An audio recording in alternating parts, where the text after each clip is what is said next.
Good afternoon, everyone. Good afternoon. We are more than happy to have you all come, all our guests and our visitors and our members, to join us for this panel discussion this evening. I'm going to turn it over to our moderator, Tiffany Llewellyn, who is the president and founder of Adventists for Social Justice, which is an organization of about 4,500 members in the Adventist Church that are passionate about fighting for social justice issues. And so I'll turn it over to her and she'll introduce each one of the panelists and we'll begin our discussion. So hello again, everyone. Hello. Hi. So this evening we really want to have an engaging dialogue on this topic, which we'll get into a little further. I am only here to guide the conversation. We have a panel of what I consider to be experts to really delve deeply into these conversations. And so we'll converse for some time. We'll open up the floor for questions. We really want to be able to take this conversation, this topic, and this very meaningful and necessary dialogue further. And so first on our panel, for those of us who've been here all weekend, we have Pastor Randy Golson, who is a native of the island of Jamaica. He migrated here to the U.S. after serving as an elder at the Little London SDA Church. He served as a science teacher at Manning School and has headed multiple community-based youth organizations. Pastor Golson completed his B.A. in religion at Northern Caribbean University, his Master's of Arts in Religion at Yale University, and he is currently completing a Ph.D. in African religions at Temple University. He teaches an undergrad course in race and poverty at Temple as well. And both Randy and his wife Oguchi live here in the Maryland area. Randy's also a part of the ASJ executive body where he serves as our chapter coordinator. And so we're really, really excited to have Pastor Goldson with us today. So Pastor Goldson, if you can just come on up and join the panel. Second on our panel, we have Dr. Iheanacho. Did I say that correctly? Iheanacho. Okay, who is a biomedical scientist who's making such a difference, a meaningful difference in the lives of Black and Brown people in our communities. Most notably, she was recently a part of a team that developed a vaccination for the Ebola virus, right? That's great. That's awesome. Wow. I'm telling you guys, we have the best of the best here this afternoon. You guys are in for a treat. Iheanacho's interest in science began at a young age, tinkering in her father's garden, as you can read here in the panel. She has completed her doctoral work at Johns Hopkins University, where she focused on developing processes around type 2 diabetes, cancer, and diseases that particularly impact the African American community.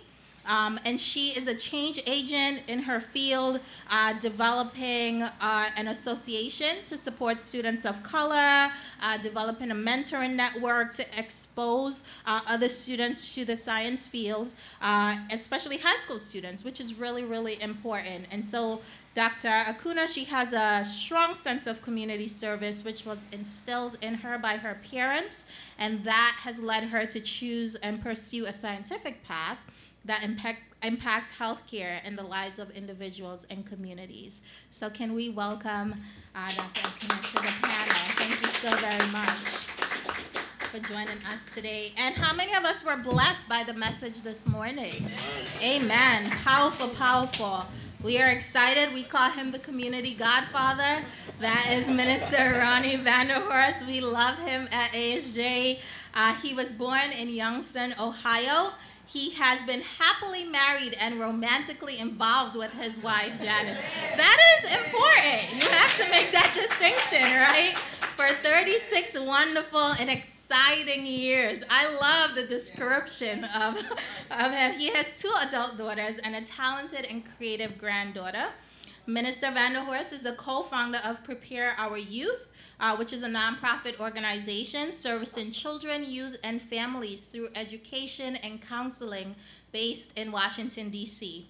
He has traveled abroad, lecturing, training, and preaching in Africa, Bermuda, and basically all across the globe. Wherever you have been, he has been there doing this work. He is an inspirational speaker, a mentor, a trainer, and an author.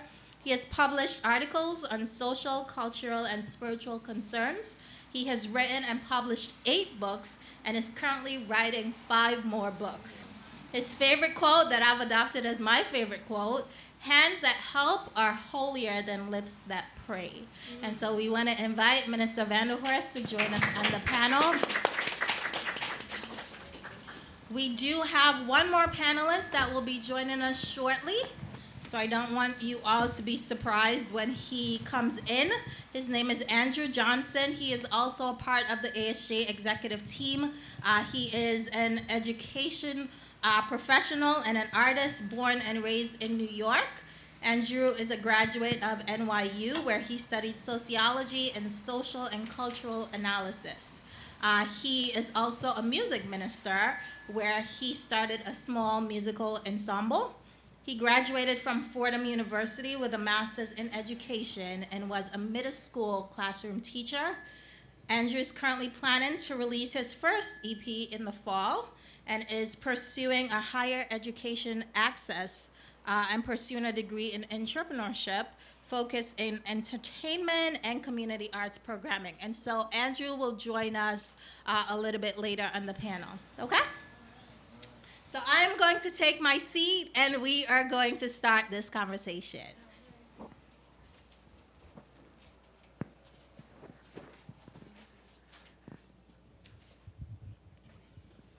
So, hi everyone. Can you all hear me clearly on this mic? Okay, great. So my first question to the panel, or just to kind of start off this conversation, I felt it would be important for us to develop a framework in which we are going to engage what can be an extremely broad topic when we talk about the miseducation of Black separation and the path to reconciliation. And so my first question is, what comes to mind for you? What does this mean for you when we talk about Black separation? Can we get Pastor Golson a mic? Oh, okay. All right. So I think I've thought about it more in terms of what we are accomplishing with what we want to accomplish, which is Black unity, right? Because Black separation and the second part of our theme, a path to reconciliation, suggests that at some point, and more so the back to Wakanda kind of part of it, suggests that at some point there was Black unity, right? And so we're looking at the fact that people who identify as Black, and I don't know how much you want me to get into this idea of what Blackness is, how we're constructing Black, in terms of, on one hand, we're thinking about Black in very racialized, in a racialized way, as it's often deployed in the United States, which starts with the point of biological difference. So in most ways of articulating race, it starts with skin color, for example. As you could pick up something like this in Winthrop Jordan's essay on kind of narrating from the very first time during the age of European discovery, when white folks, or when Europeans went to the African continent and saw people with darker skin color, they started to deploy Black as the opposite of who they were, white. And so, lots of the nursery rhymes and short little poems about Blackness emerged and Black people, one of which is accounting for why Black people came about in the first place. So they would say things like, Python tried to overthrow the sun, and he went up in a chariot, and as punishment, he was burnt. He became like charcoal, and thereafter, all the people on this African continent became Black. And so Blackness was seen as a curse. So we're talking about that kind of thing on one hand. But then, with the critical turn in kind of race studies, we're thinking of blackness and black, and when we talk about black people, more so as a sociological construct, right? That this is not something that's a given. Yes, there's difference in terms of our skin tone and our color, but that's just what it is, a difference, right? A phenotypic difference. And I won't get into your scientific analysis or articulation of it, but that's what it is. So, so when we're talking about black right now, yes, in a sense, it will come to our mind that we're sketching this kind of sociological construct which reflects critically on differences in skin color. But I'm more so interested in talking about black as people who identify with the African continent as their ancestral home, right? And I think that's broad enough to account for people in the West Indies, people in Latin America, African Americans, and people in Europe, wherever they are, Polynesia, whatever. So if you're identifying with the African continent as your ancestral home, so then we're talking about these people, us, who identify with Africa, a geographic place as ancestral home, being united, coming together, you know, outside of hostility, divisions, and divisiveness. All right? It's not about sameness. It's not trying to speak with one voice or operate with one polity. That's not it. But recognizing our differences, cooperating, working together in terms of alliance building. So even black unity itself, I feel like it's part of the miseducation, because we push this narrative so much that we've sort of tried to blend out important differences. So we think that, you know, in order to be united, then we have to be saying the same thing. You know, and, you know, Garvey's my guy, but, you know, part of the problem with the UNIA in the 1920s, the 1930s, was that, you know, Garvey wanted this, yes, the one aim, the one mission, the one goal kind of thing, which in effect was asking people from all of Africa and the African diaspora to operate in the same way. That's not necessary to achieve black unity. I think what we want is ultimately alliance among ourselves, as well as respect and recognition of our differences and working together corporately for the good of each person that identify with the African continent as ancestral home. I don't think I have anything to add. I think you covered everything in that statement. I'm sorry. That's why I can't go first. No need to long-winded. No need to apologize. I think that's great and very foundational in our discussion, in our conceptual framework moving forward. As it pertains to black separation,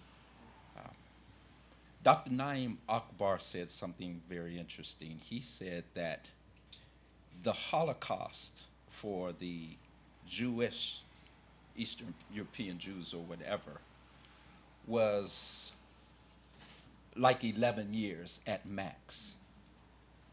But with the enslavement of African people, 400 years and ongoing oppression, Dr. Akbar said, we have lost our collective mind. And I believe that that is essential in this particular discussion of losing our collective mind. And that is a very profound loss.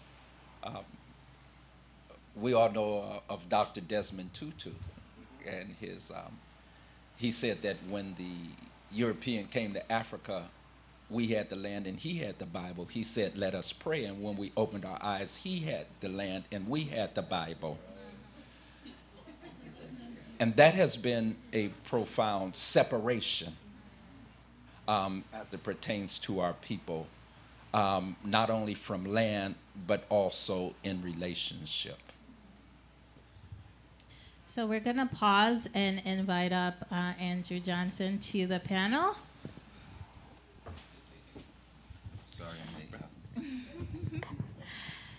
So when I hear the term the miseducation, that tells me that there was some teaching that occurred at some point. And as a clinician, I always think of what was taught that has then influenced behavior and influenced who we are.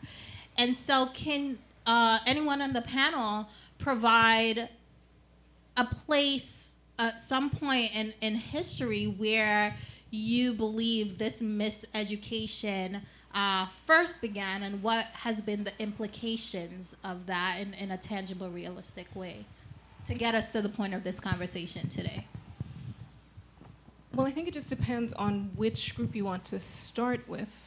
You could talk about what happened when Europeans came and colonized, well, wherever they colonized, and the impact on the people in that region, whether it was in the Caribbean, whether it was in Africa, and then ultimately when slaves were brought here to the US. I feel that that education was the same regardless of which particular region or people you're talking about. And the sense of looking at other human beings as less than, the sense that looking to create divisions and divisiveness even within people from the same country. Look at the Tutsis and the Hutus. They're one people, but Europeans came in and said, well, you look this way and you look that way, so we're gonna call you this and we're gonna call you that.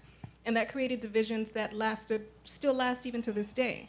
So I think that type of education was part of how they decided to subjugate people and to control not only economically, but control psychologically. And I feel that that continued even here in the US with slaves, and then continuing on past slavery to, you look at things like COINTELPRO and what they did with the Black Panther movement. And I think it continues on. And that's up to 70s, 60s, 70s, and I'm sure it's still even occurring now, we just might not know about it. But even with the Black Lives Movement, look at some of the backlash that has come about as a cause of that. So I feel as though the strategies are the same, and they're executed on small or large scale. So macro scale, micro scale, they're still doing it wherever they go. I guess for particular to the conversation that we're having here, I think a lot of the miseducation may have started, or did indeed start with sort of how white people had to, or in America, right? I guess I'd speak in that context, particularly had to kind of make slavery and oppression of other people okay for themselves. So it's coming from a point where you had racist scientists, right, or racist scientists will put out racist studies, right, that would sort of reinforce the ideas that they wanted to have about black people, right? And they'd say, oh, well, your skull looks like this, and you're like this, and then the other group is like this. And that followed in terms of making, chattel slavery, which is an American version of slavery, okay with caricatures, right, or stereotypes of black people that made white folks feel comfortable with this idea, with what they were doing. So you see caricatures of the black mammy, right? So you see black women being seen as caretakers, right? Aggressive, administrative, right? Just sort of leaders of their household, right? And in a way, sort of usurping or undermining black men in that way.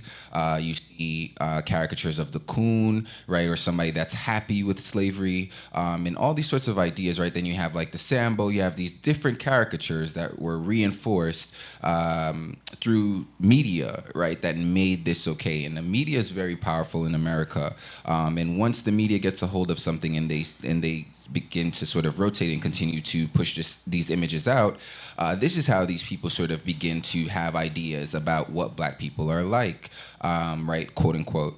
And so that is followed up, I guess, in relevance to our conversation, because no one wants to be seen that way, right? So you come to the American project, or you come to America from another place, and you're realizing like, okay, there are all these ideas about black folks, and there's the coon, and there's this one, and you know, these caricatures develop and, you know, expand and contract over time, depending on what folks want to, you know, push, right? And so even in regards to contemporary artists, right? I don't know if you guys listen to some contemporary artists, but a lot of contemporary artists there's a bit of a conversation around whether some contemporary artists are caricatures and whether that makes them more palatable for white audiences, right? And the problem that might exist in that. So I think that then this comes to sort of a distancing that we sort of understand in sociology that takes place with many immigrants, called black distancing, right? You don't want to be seen as black. You definitely don't want to be seen as black American, because you realize all of these things. When you get here, you realize all of these things that are associated with the idea of being black and what that means.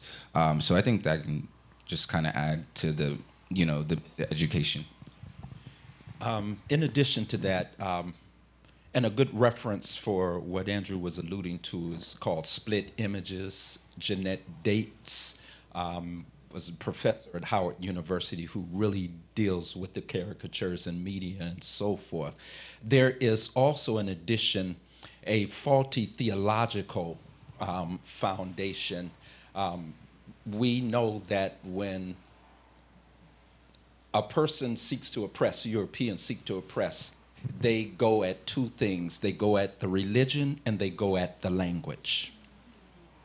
But the faulty theological premise that we see comes from what's called the estates, the four estates. The first estate is the oligarchy, those who control. And the second estate is the clergy, which gave the so-called theological foundation as far as the curse of Ham and whatever so-called biblical foundations that they devised to say that God is backing what we do, be it enslavement, oppression, or whatever else like that. That theological foundation that gives justification. The third estate is the laborers who do the work of the oligarchy. But then there's the fourth estate, and that is the press, who is actually the voice of the oligarchy to be able to take all of their propaganda and so forth and send it to us, be it theologically or whatever else, to justify some type of theological foundation for the oppression. I will say this, white supremacy is a doctrine of devils. Oh, I don't know where I can come in. Oh my God, so much. So yeah, I think I want to pick up on the last point here of white supremacy, right? And the kind of the ideological and epistemological frameworks that contribute to our oppression. And I think that's something that we continue to struggle with, even you know, as people who are more educated, you know, talking about millennials than any other period, more degree than any other folks in history. But then the basic tenets, the basic what Foucault would talk about, the discursive practices, the things that go into making something and validating something as truth, as fact, as the point that you should accept, those things have not changed.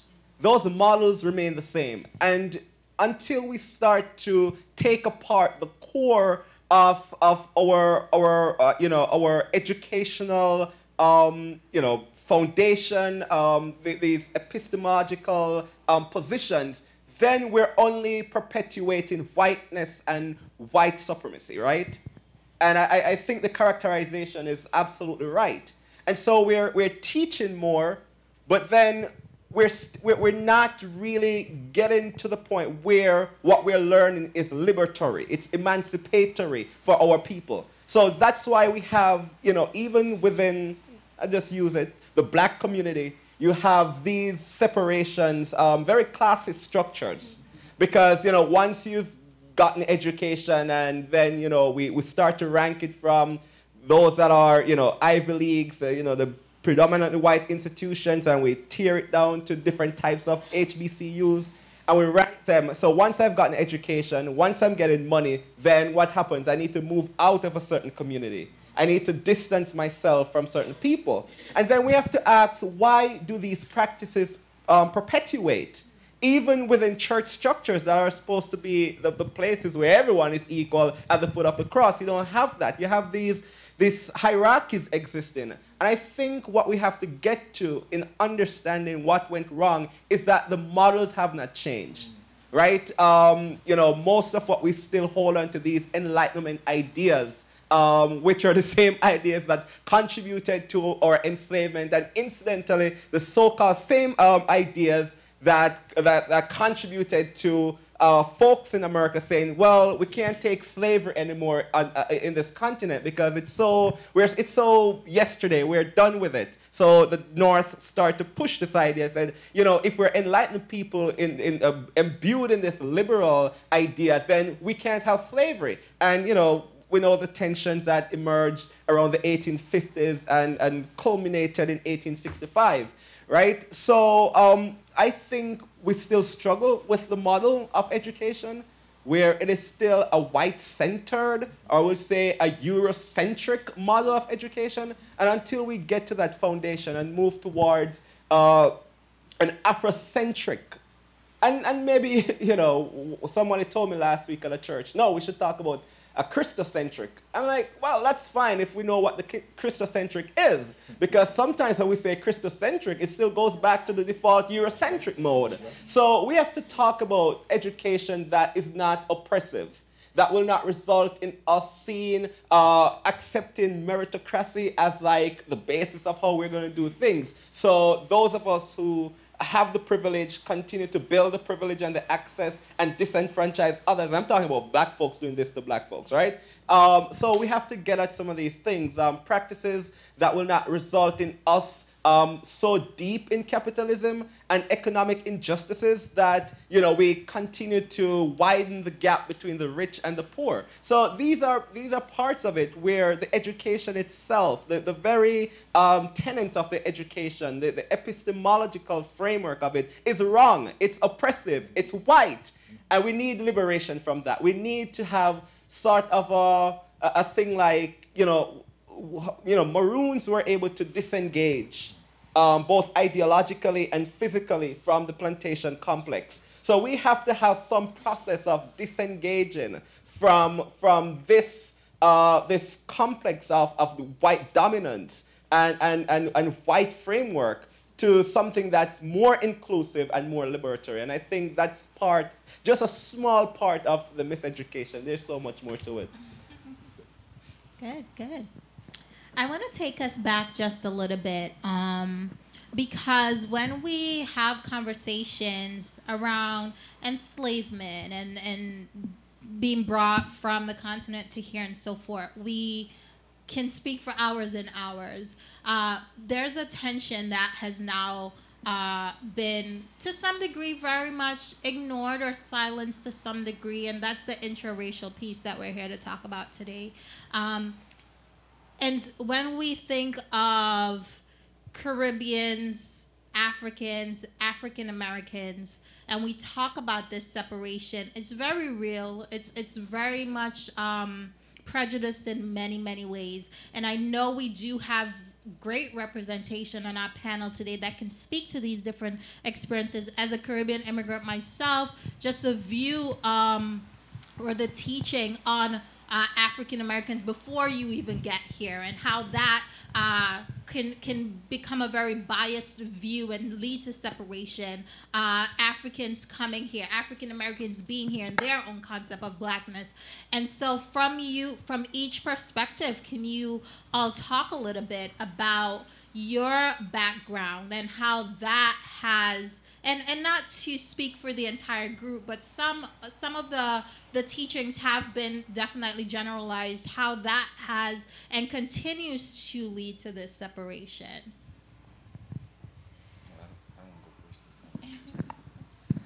Well, I think back to even as a little girl. I was born in Nigeria. My mother is from Barbados, so I have not only Caribbean ancestry, I also have African ancestry, but then I grew up in the US. And how when we first moved here, they made fun of me because of how I talked. Why do you have this accent? Did you live in a jungle? Did you have running water? All of the misconceptions, whereas, I mean, honestly, we moved to a 2-bedroom apartment when we first moved to the States. We lived essentially in a mansion when we were in Nigeria. I had my own servants. So the concept of coming from a jungle where that was this uncivilized place, and they would have these conversations with me frequently as if, yeah, we know this is commonplace, so tell us what it was like. Were there a lot of animals roaming around? And then also learning or hearing the perspective of, well, Americans, they don't want to do anything, they're lazy. So I think just framing the conversation where we're beginning to share our own stories, our own oral history, putting aside what we may have been told or what we were taught, and just having those conversations. For Caribbeans or Africans, coming to the realization of how disenfranchised African Americans were here, living here in the US, and opening up the conversation so that we can begin to tell and share our stories instead of listening to what others have tried to tell us. Okay, so I'm not gonna talk about, I don't know. Let me talk first. I know we're kind of sketching it broad with the relationships among African Caribbean, but I want to talk about relationship among Caribbean folks. Okay. Because the Caribbean is it's very vast, right? I think the relationships are not that great, and while over the years our leaders have tried within the Caribbean region to kind of mitigate some of the little explosive stuff. Every now and then an incident happens, and then it's a war again. So there's the most contentious groups in the Caribbean would be Jamaicans versus Trinidadians, Jamaicans versus Bajans, and so those are the three largest groups. Not Jamaica is the largest geographic in terms of size, but in terms of economy, Barbados and Trinidad and Jamaica, they're up there. And so within the region, there's a tension between the countries, the islands, and the Greater Antilles. These are the bigger islands, including Jamaica, and the Lesser Antilles, where you have Trinidad, Barbados, and all those eastern Caribbean islands. So there's tension, and this goes way back. So the genesis of that tension would be how colonization and enslavement played out in the region. Because while the British eventually colonized and enslaved most of the region, you had Spanish territories there, and you had the Portuguese taking different parts. So how that played out, and the kind of active hostility that even the colonizers, the enslavers, pushed as a way of keeping things in check. So that happened, and so in the post-emancipation period, beginning in 1830s, Antigua 1833, coming into the post-emancipation period, starting around 1960, what you've had, particularly in the 50s, were efforts by leaders to call what they had was regional integration, and then this brings into question how U.S. politics interfere within regional politics and kind of create some of these divisions. Because if your country is supported and you have the good deals with the northern powers and you're doing well, then you want to preserve wealth for your people. So this kind of insularity emerges. And so even though we've had a treaty since the 70s among the Caribbean, the 15 main Caribbean, larger Caribbean territories, that eventually allowed for free trade and free travel. We still have barriers to entry because, we've been sold a narrative hey, if Jamaicans come into the Bahamas, then they're going to bring crime. So all the stereotypes, we start to pass them around. And, if the Haitians come over, oh my God, they're so awful. They'll work voodoo. They will bring their, believe it or not, they'll bring their evil practices here. So we start to feed into some of these stereotypes. And again, with Haiti in particular, that again goes back to the Haitian Revolution. The Haitians overthrew the French army. The U.S., as an ally of France, literally parking a warship at the mouth of Haiti, demanding for them to pay reparations, which they didn't pay back until 2002. And so virtually impoverishing the country, stereotypes that emerged about Haiti and fed across the region. So this kind of contributes to it. And even when Caribbean folks come to the U.S. now, and all of this plays out, particularly in Brooklyn, New York, you see all the tensions, the pockets of Jamaicans, the pockets of Bajans, and the tension is real. And we can't work with each other. So we have tried regionalism in the 1950s with the West Indies Federation. It failed because of that thing of insularity. So my prime minister at the time, Bustamante, would say that 1 minus 10 leaves 0. Basically saying if Jamaica backs out of this deal, then nothing will happen, and it's eventually what happened. And then we have tried the CSME, and we're still struggling with it, right? And the tensions are there. And so even before we talk about how Caribbean folks are relating to African Americans and African folks, we can't even relate to ourselves, right? And then that tension is there. And so, I mean, my experience of coming here, I came as an adult, I came here 5 years ago, and I guess I came in a different way. I came for school, grad school. I went to a predominantly white institution, an Ivy League institution. So the discourse and the operation within that bubble was quite different. When we talk about political correctness, it's perfected in that context. So, but people could sense, at least within the divinity school, some tensions between, my year was historic in having perhaps the most black students admitted in the history of the divinity school. So, some tensions were there, but for the most part, people got along. Being here for 5 years now, I'm more introduced to the stereotypes through literature and not necessarily through experience. So it's a different context for me. I'm married to a Nigerian woman, and just to show you, I probably shouldn't say that. I'll stop there. I think it's wise to stop. Yeah. So I guess to follow up.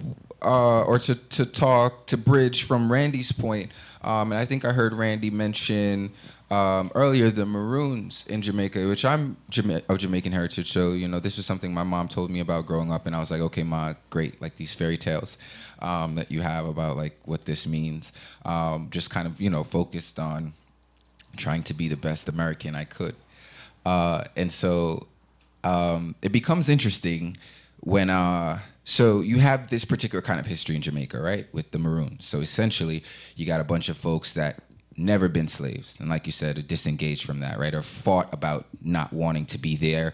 And you have an island that really started was conquered by the Spanish, right, and then you got they pretty much everyone becomes Jamaican in that regard when the British show up to take over the island, right, and so you have Spanish. I don't know, I guess they would call themselves conquistadors, but yeah, Spanish conquistadors. You got some free Africans, right, that they brought over to Jamaica from Europe, and you got some folks that were brought over to be slaves. But everyone, all of a sudden, when the British show up, none of that matters anymore, right? Because everyone's kind of got to defend where you're at. So you have that partaking in the heritage of the island. When I started thinking about other islands and their ideas of Jamaica, they would say that we're aggressive, we're loud, we think we're the best, right? We don't, a lot of the other islands would say we don't behave well, right?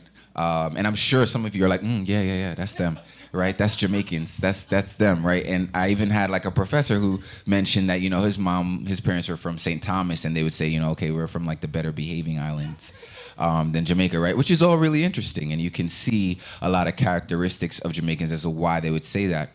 And a lot of that is coming out of a nation that was founded that had people that weren't slaves, that were adamant about their freedom, that were aggressive about it, that were, if the Maroons held the British off and won wars against them, right? The Imperial British won wars against them and established a free, a community where they were free, even years in advance of the Haitian Revolution. So you're talking about a nation that was seen, even in the Caribbean, as a problematic space. When people had problems with their slaves, they would send them to Jamaica, right? You're talking about a gentleman called Bukuman, who was instrumental in the Haitian Revolution, coming from Jamaica, right? Because his owner just said, okay, enough of you. I'm sending you out, over to Haiti. And we see Bukuman, and I'm forgetting the name of the other gentleman, the lady, that they were sort of both responsible for, pushing a lot of energy through the Haitian Revolution past Toussaint L'Ouverture and just really rallying the people up, right? Just a note about that, like they called him Bookman in Jamaica. There's a bit of an accent in Haiti, but no one knows if it was the Bible he was carrying or the Quran. But anyways, it was because he always walked with this book. But apart from that, he was really aggressive, really, problematic. So now, when you examine these histories, it's easy to see why people would say, okay, yeah, we're from the better behaving islands, right? What does that mean when you say that you're better behaving, right? More Anglo-conforming, right? Less resistant about, right, your freedom, right? And so we see that we begin to sort of take these ideas on about each other, right? Jamaica coming, the numbers in which Jamaica comes to the States sometimes then tends to overrepresent us among Caribbean folks, right? So you have non-Caribbean folks that think anyone with an accent that sounds a particular way is Jamaican, right? And then so you have other islands that resent that, like, I'm not Jamaican. Like, why do y'all think everybody's Jamaican, right? And then you got Jamaicans that are like, yeah, that's us. Like, that's the energy. And so you have those things together that cause a lot of tension. And you can see that even now with Jamaica, where you have like a high, rate of violence and crime, is because that same aggressive energy, there's almost like no one's regulating it. Barbados, you don't really have, in those sort of other, you don't have that same. So there's highs and lows, and there's, all these semantics are really important in terms of seeing clearly and in multiple dimensions about what's happening in our groups. Apart from that, I think it was really a salient point that you mentioned about growing up in America with parents from another country. So it was similar for me. Like, I didn't necessarily feel like they were making fun of me for my accent, which I shouldn't have had because I was born here. But my parents sent me to Jamaica growing up, and so that was like, my first language. My grandma raised me a lot of times. That's what she spoke. She didn't speak standard English. I was going to say proper, right? Got to watch your language. Very powerful, right? She didn't speak standard English. What she spoke to me was Jamaican patois, so that's what I knew. And so I could communicate that way, but I had to learn that, like, in school, we had to do this thing called speak, which is another thing that I recognize that Jamaicans would say. So like my aunt said to my cousin, when you go to school, are you going to speak? And she's like, what do you mean, am I going to speak? Like, of course I'm going to speak. Teacher asked me a question. But she didn't mean that. She meant, are you going to put on, the English? So because that's where I'm coming from. So the questions about animals in the yard and different stuff like that and running water for me was like, yeah, I could see why they would ask that, because that was a part of the reality of where I was coming from. Like, we went out with goats. My uncle had, my granddad had cows. You had to, like, I grew up in the country. So that was like a part of the experience. And it was, I didn't necessarily, so long story short, just sort of taking all of this in, you do recognize that you're an other. You recognize very early that you're an other. And I think that that's a part of the conversation that's missed, because so much of us are adamant about our black distancing, which is essentially what it is, that it's missed that in the beginning, you are told by other African Americans that you're not, something's off, you're not really black. I have people tell me that all the time. I had a best friend who was African American who told me that I wasn't really black because I didn't eat collard greens. Right? And, cornbread and all the delicious sort of traditional African-American foods, right? I didn't eat that.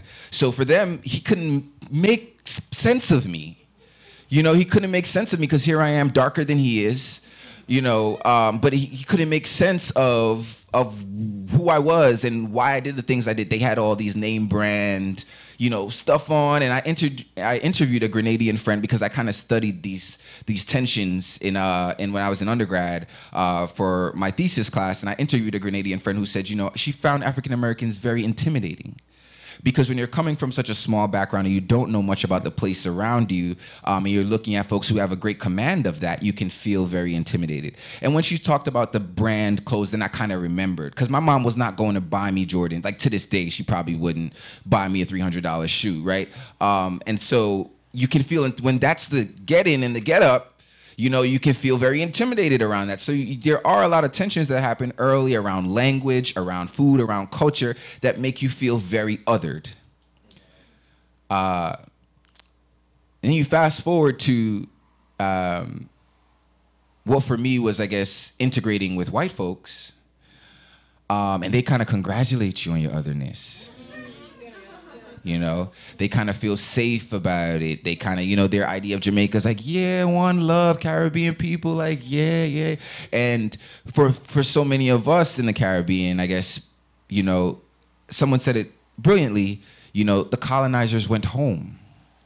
So we're still coming up in a time in a legacy where our culture was validated, where who we are and who we wanted to be was validated. We created it for ourselves. We saw bankers, we saw lawyers, we saw pastors. We have our culture at our backs. Whether it's West Indian or African, we're coming from spaces where we see people do what we want to do, right? And we know that we have this culture behind us, which the power of that can't be overstated, because there's so much of the tension is kind of like a who do you think you are thing, but it's like, I know who I kind of am, and I guess there is that tension because of your historical legacy being different from mine. So because the colonizers went home, we have our dishes, and we have our food, and we have our music, and we have our dance, and we have so many things that we also feel are being overlooked when people don't see us as Trinidadian, that don't see us as Grenadian, that want to call us African American, and we're not a part of that culture.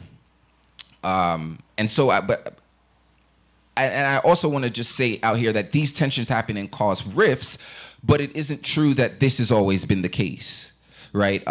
Early on, when you see early Black immigrants coming to the States, particularly in Harlem, you see the Harlem Renaissance being led by a lot of first-generation immigrants or brothers and sisters from the Caribbean who were adamant about sort of a collective political Black ideology, right? And I think that that's something that I would want to drive home tonight, is that we have to see the politics of race, not necessarily what we think about it or what we feel about it, or, engaging in separatism by tribe or by how we feel. We will all have our own culture, but in America, it is important to see the politics of race, because as we are all Black, as they label us, right, we have a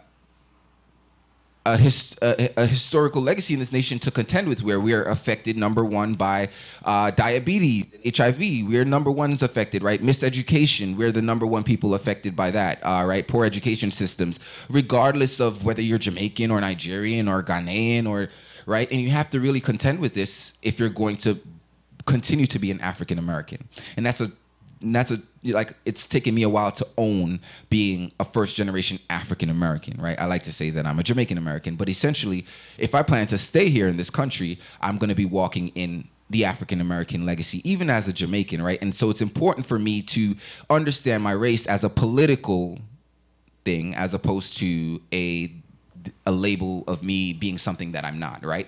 Because when racism comes down, they're not stopping to ask. When that cop, right, sees you, they're not stopping to ask, like, which kind of Black are you, right? Or any of that. So we've got to begin to sort of see ourselves, like, race as political. And I think that, again, our culture being on our back is something that we should be proud of and be careful with it, because our brothers and sisters that are African American have dealt with 300 years of that being erased, right? Of that being systemically and, like, just oppressed and, sort of stomped out, right? And they're dealing with being exploited by the American capitalistic system, right? Which is something that we don't necessarily have an intimate knowledge about. So we come here and we stand on a lot of the shoulders and work of those people who have saw themselves as Black Americans, right? All the rights that we enjoy, all the the progression that we've made in this nation is as a result of that work, right? And so there's no, it can't be beneficial to begin now to say that we are, because we have the opportunity to go to, the Ivy League schools, or to go to prestigious universities, to have particular kinds of jobs, to be in particular spaces, to sort of separate ourselves. And you have to watch this, and this will be my last point, because I don't want to keep, going, but you have to watch this because the power of it can't be overstated.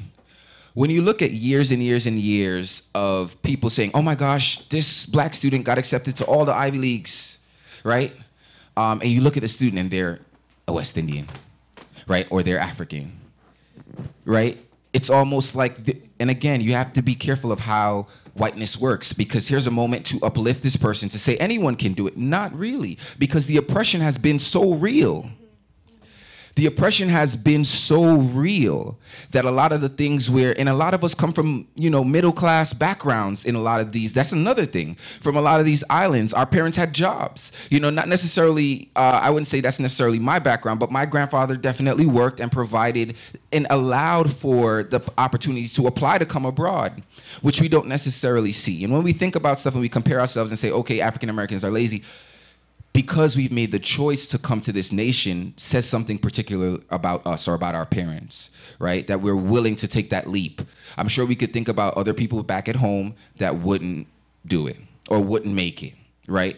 And so you have to kind of keep all these things in mind to understand that there's a lot at work here. Class, right? Your own personal sort of motives, and your own ability to sort of make it work coming to a new country. But when you see these students being accepted to all Ivy League schools and they're being it's something to pay attention to, because you want to celebrate them in one end. But the fact that it's not an African American, for me, still says that it's a problem. It's not enough for me that this person is of an immigrant background, because that doesn't say that they're doing right by the people that they initially disenfranchised. And if they don't have access to this in the same way, or they're not performing the same way, then we should pay attention to how and why there are these gaps in performance, right? And not use it as a moment to say, see, look, we're doing this, or you know what I'm saying? The easy things to fall into. Minister Villa, I would love to hear from you as an African American on the panel. Well, my experience is very short and very different. And I think it comes down to the point for me of lack of exposure. I grew up in Youngstown, Ohio, a steel town, a great place to be rooted in. My family, as well as the village, church, and community that I was rooted in. But it was not until 1972 that I met my very first Caribbean brother. I didn't know any growing up in Youngstown, Ohio, at all. We just had African Americans. We had Italians that lived on the west side of town. And so my lack of exposure is, I think, a pertinent point also in division. When I came to the DMV area was the first time I met an African Caribbean. And so I was more in observance mode than anything else. I got to meet Africans from the continent. It was very interesting, though, is that we never, ever broke bread together. We never, ever coalesced in some type of way or another, basically, for me to gain knowledge of them and for them to gain knowledge of me, who I am as an African American man. Consequently, with the lack of exposure comes innuendos, assumptions about my people of other cultures. And I think that that plays a very interesting part in the divisions that we have also, because of the lack of exposure, the lack of relationship. And so we just form our conclusions. And one of my personal quotations is, first impressions are the only impression. And it could be the wrong impression at the same time also.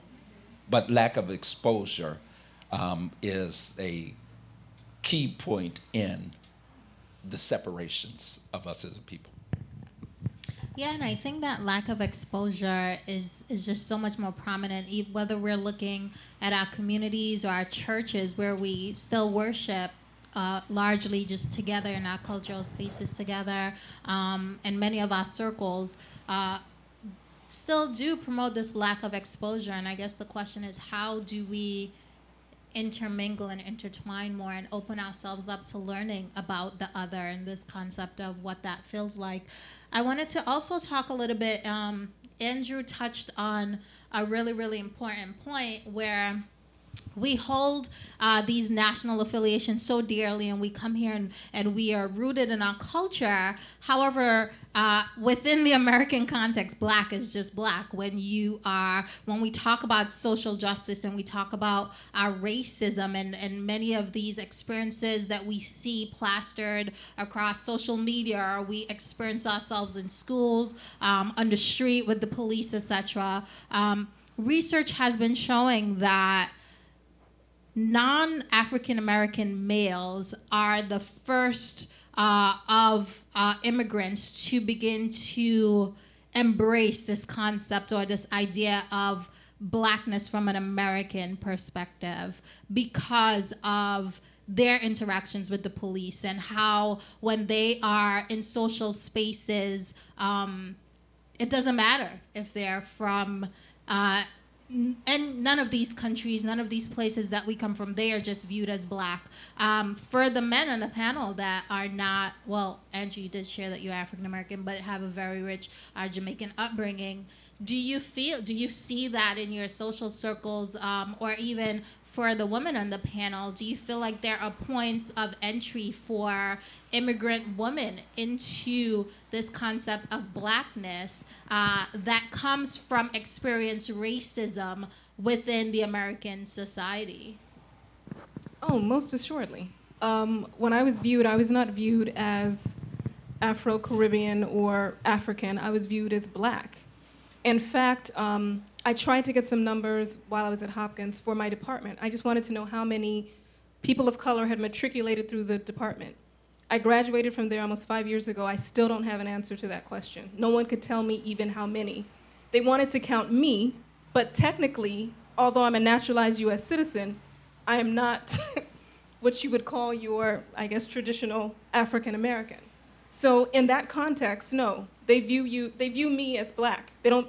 All they see is Black. They don't see Nigerian, they don't see Bayesian or from Barbados. They just see Black. That is the same not only in terms of educational institutions, that's the same. I grew up in Huntsville, Alabama. There were people that followed me around the store for no other reason other than I was Black. There are times when I was pulled over by police officers for no other reason than I was Black. So what they see or what they perceive me as being is just Black. They don't care about my ancestry, my makeup. They just see me as Black. Yeah, I mean, so yeah, from like viewed from like a larger perspective of the institution, of course, you know, you'll be seen as Black, but so for all the educational institutions I've attended in the U.S. and, you know, the one I'm still attending, from the admissions perspective, Black, right? But then once you're working within your department, then, you know, your individual nationality will come out. And I'm very loud about being Jamaican, Andrew. I'm very loud about it. So they know I'm from the Caribbean. They hear the accent. They know I'm Jamaican. In terms of like outside of the academic space, and I've been stopped by the police once for speeding. So I can't say it was because I'm black while I was stopped. I couldn't fairly make that assessment, and I didn't get a ticket. He said, just take it easy, man. And he had me sign a thing to say that he didn't pull me over because I was black. So, all right, so, yeah, right. But I can say that in terms of what we'd call racialized microaggressive behaviors, definitely you'll have those constantly within the academic space. So, I mean, I've been called, so my good friend Kirkland is here. Both of us were at YDS together. So I've been called Kirkland multiple times. He has been called Randy multiple times. So I feel like the lack of effort on the part of white people to understand you as a person, as an individual, even though I was at YDS long before any other Jamaicans showed up, they started to confuse us. I remember, is this live stream? Okay. I remember at one point reading the chapel, and a professor made a comment, which, sometimes they say stuff, and you have to stop. Is this a compliment or a diss? Right? It says, oh, that's an interesting Anglo-Caribbean accent or whatnot, it was said. But the way in which it was said, you felt like, this person wasn't really complimenting me on the way I read, but there was something else going on. But in terms of the overt dismissal of you as a person because of your blackness, I can't honestly say that I've experienced that.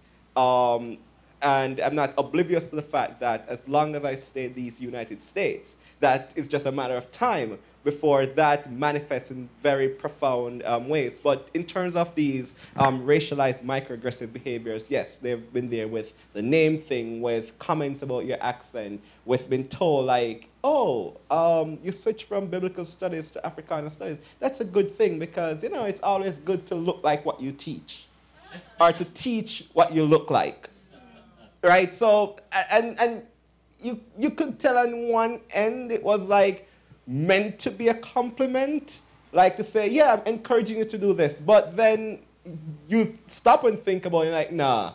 Would you say that to a white student wanting to teach microbiology, for example, right? So these are things, and I think, I'll have more stories to share as time goes on because, this is the United States. Racism is real. It's real as night and day. How do we get more? Oh, where you go? Oh, I thought you were saying. How do we get more immigrants engaged in the work of social justice?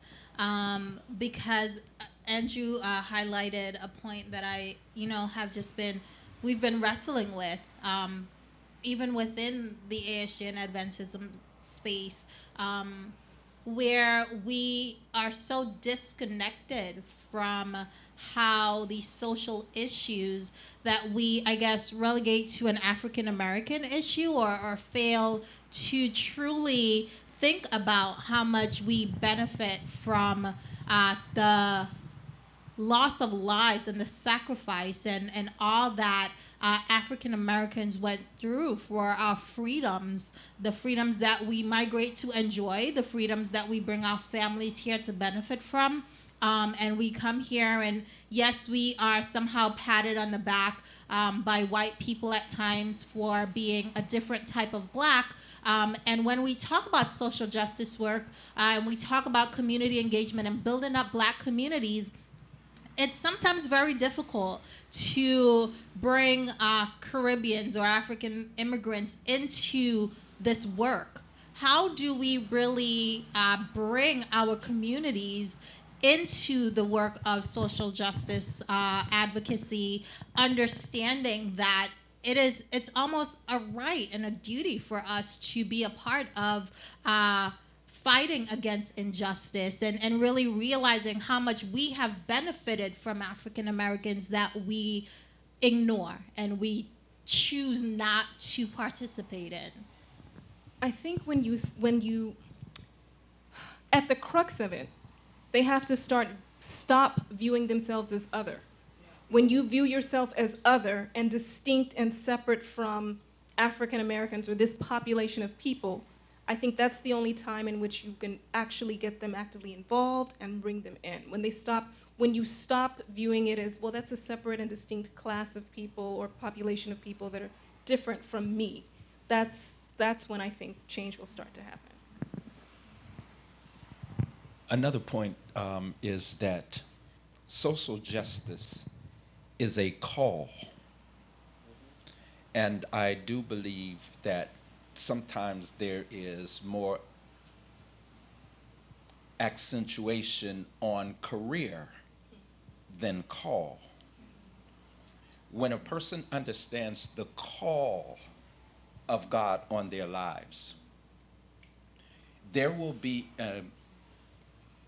should be an undergirding of Luke 4:18. The Spirit of Yahweh is upon me, because he has appointed me to deal with the oppressed, to break chains, and so forth.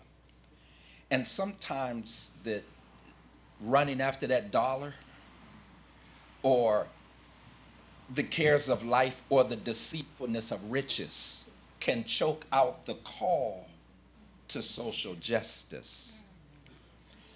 In addition to that, it's understanding God's purpose for our lives also. See? And purpose may be found in a few different areas. God's purpose for your life may be found in a problem that we see that must be answered. God's purpose for our life may be found in a passion. There is something that's standing so tall in our minds, eclipsing all other interests. Maybe I need to pursue that, look into that. Purpose can also be realized through pain. That something has happened, or we see the inhumanity of man against man, and we have to do something about that. So basically, the calling on our lives has to come from an intimate relationship, in my belief system, with Christ, to understand and identify his purpose for my life. But even outside of that context, a person can engage in social justice through a passion, through a problem, or through pain. I will finally say this, though. One of the greatest things the Holy Spirit has taught me in counseling is to know when I'm not the one to do it. And so everything is not for everyone. And zeal without knowledge, it gets you killed quick. And so when a person is pursuing social justice, count the cost and see if I am willing to go the whole 9, or whether I might need to be in a supportive role to help finance, or to be a human resource or something. Yeah, and so, one of the things I've been thinking a lot about this thing of alliance, and I spoke a little bit about it last night, because, and I like the category immigrants, not just black immigrants or immigrants from West Indies, but instead of, of all the immigrant groups, Asians are the least involved in social justice issues. That's the narrative that's put out there. And then, the others coming down. And I know particularly with Caribbean immigrants, Jamaican immigrants, you don't see them, you don't see us on the front lines. You don't see us getting excited or hey, we have to, join a movement to deal with this issue, because I don't know, there's the tendency among our people to say, just keep your head down. There's a proverb that said, you come to drink milk, come to count cows. So, know what you want, make the money, get the education. So, the career thing, make the money, build the house back home, and you can opt out when you're ready, right? So there's, and the Africans know what I'm talking about, because that kind of mindset is there. You know, you just come to get this. You don't come to park and to be permanent. So you just work enough that once you retire, the house is back, the compound is all set, you're out, right? So that is there. So sometimes there's an insensitivity. And it doesn't have to be your experience for you to be an ally.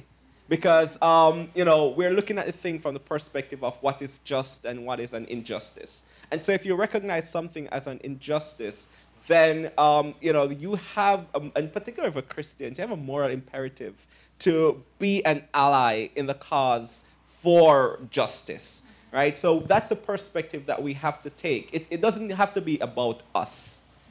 For us to feel, for us to empathize, for us to understand that, you know, something wrong has been done and the wrong has been perpetuated, right? And, you know, it wasn't just what I remember. So when I came here in to the U.S. in 2013, I went to North Bronx Church.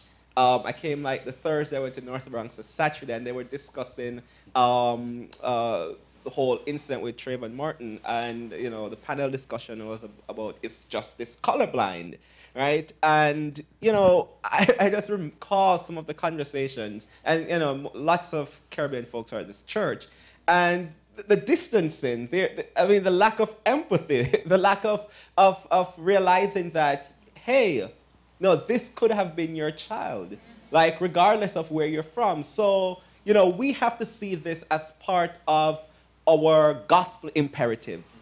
We have to see this as a part of what God has called us to do as Christians in the world, you know, from all over. And more generally, as people, whether you're Christian or non-Christian, to see this as, you know, a moral duty. That we have a moral duty to be involved, to support. I mean, I'm not saying you have to be out there with a placard on the front lines. I mean, calling is important again, and what you feel comfortable doing. But silence is not an option.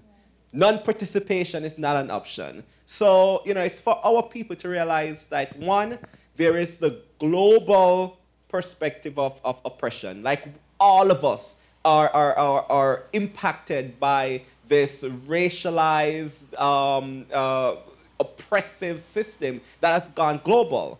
So it's global oppression to begin with, and then to realize the nuances of it. So in the Caribbean, we still struggle because, you know, there's the economic disenfranchisement that's caused by the same people who perpetuate the racialized disenfranchisement in the United States, who own the resources. So in the Caribbean, we can say, oh, we're independent nations, we're free. Are we? Really? Yeah. Who controls the money? Who controls the politics? All right, so we're still caught up in that, right?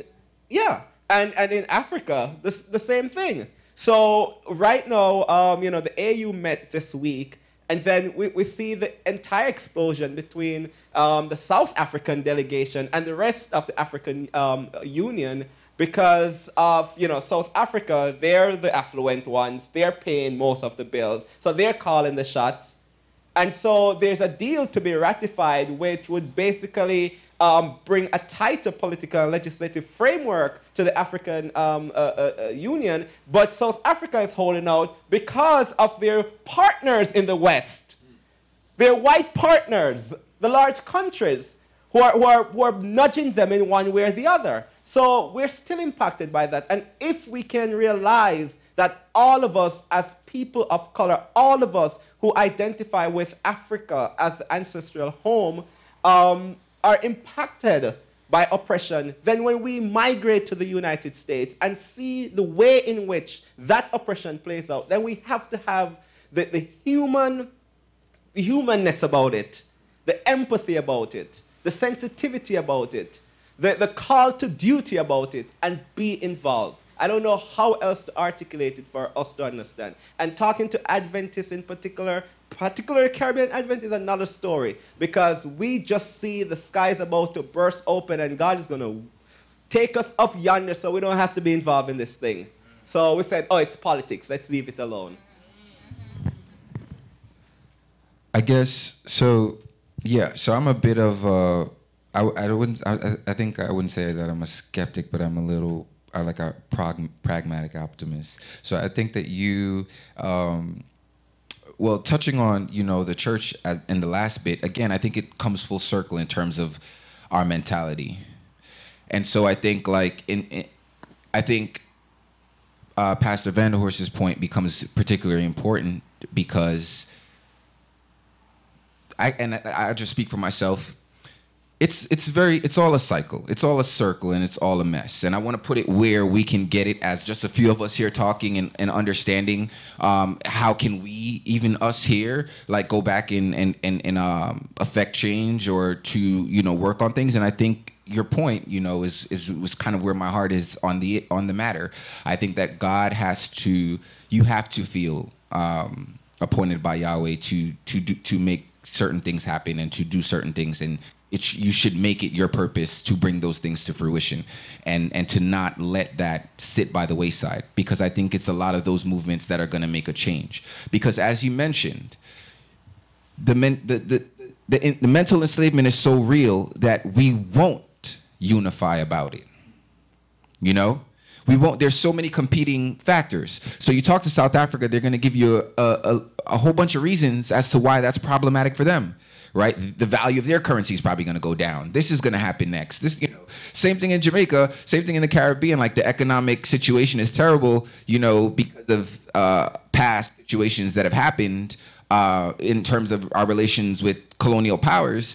But what's happening on the ground, right? A lot of, and not to say that what's the word? Mismanagement of funds or whatever that happens, because the same thing happens in different African nations. They'll say, okay, this, there's been like embezzlement or mismanagement of funds. A lot of these things will happen. And to me, it just rings like something that, again, it's like there's a very easy formula to, but our ability to lay hold of it as a people it eludes us. In many different ways, and I think that it comes down to particularly first generation Americans, or like I'd say like myself, where you have one foot that's rooted in your culture, but you grew up here, and you have one foot that's rooted here. You have to really evaluate where you see your future being and how, if this is a matter that's important to you, how you're going to help. Why do I say that? Because I've stopped watching videos of like cops shooting folks and bad things happening. I've stopped watching because I know the feeling that it brings up in me, and it's not going to change the work that I feel like God has asked me to do. And I want God to lead it, because like you said, there's a lot of embracing liberals and like young adults as well that can end up selling out the work, right? Because the white folks are just waiting for you to say, yes, you're like one of the special ones. Let's like give you this position, or let's like, put you here. And then it becomes about the dollar, and it becomes about like you, and not necessarily about the work. Because as soon as you're in that system, you're in that system. We've got to start thinking about other systems. We've got to disengage from the binary of American race, where it's like blacks versus whites. Every time we have a conversation about race, like you said, the Asians are nowhere to be found. They're very much like about Asian folks. You can find Chinatowns like all across this nation. Can you find towns that are, like that are marked and understood by the systems and the powers to be Trinidad town, Ghana town, right? You're not going to find that. And what we're going to receive in trying to do that, but we have to be about doing that anyway. You see what I'm saying? Like, we can't be about, so many of us, and because of the binary, we fall into the system.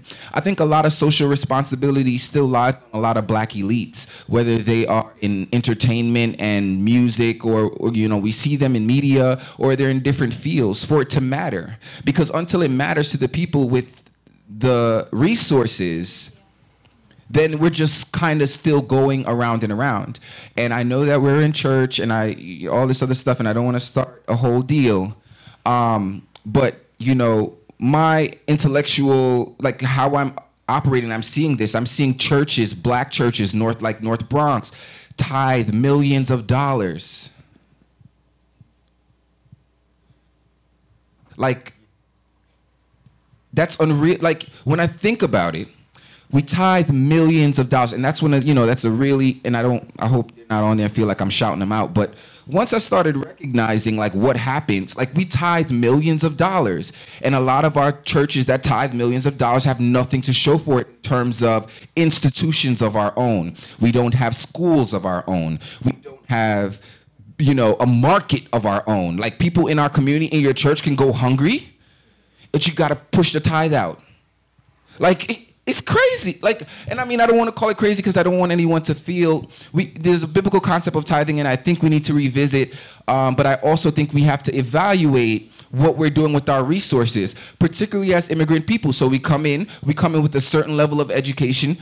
I've been a classroom teacher. There are African Americans and African students at this point, which is why it's particularly, you have to start recognizing yourself as an African American. You have to start recognizing, because your kids are going to school and the education system is so bad that they're on 3 grades lower reading level, right? And then I'm the classroom teacher, and it's like I'm supposed to force a 6th grade novel down their throat when they read on 2nd grade level, right? And you can think about the socio-emotional impact of me having to do that and wrestling with those young brothers and sisters around reading and how much it matters in the gap. But the point of what I'm saying is we have to develop our own institutions.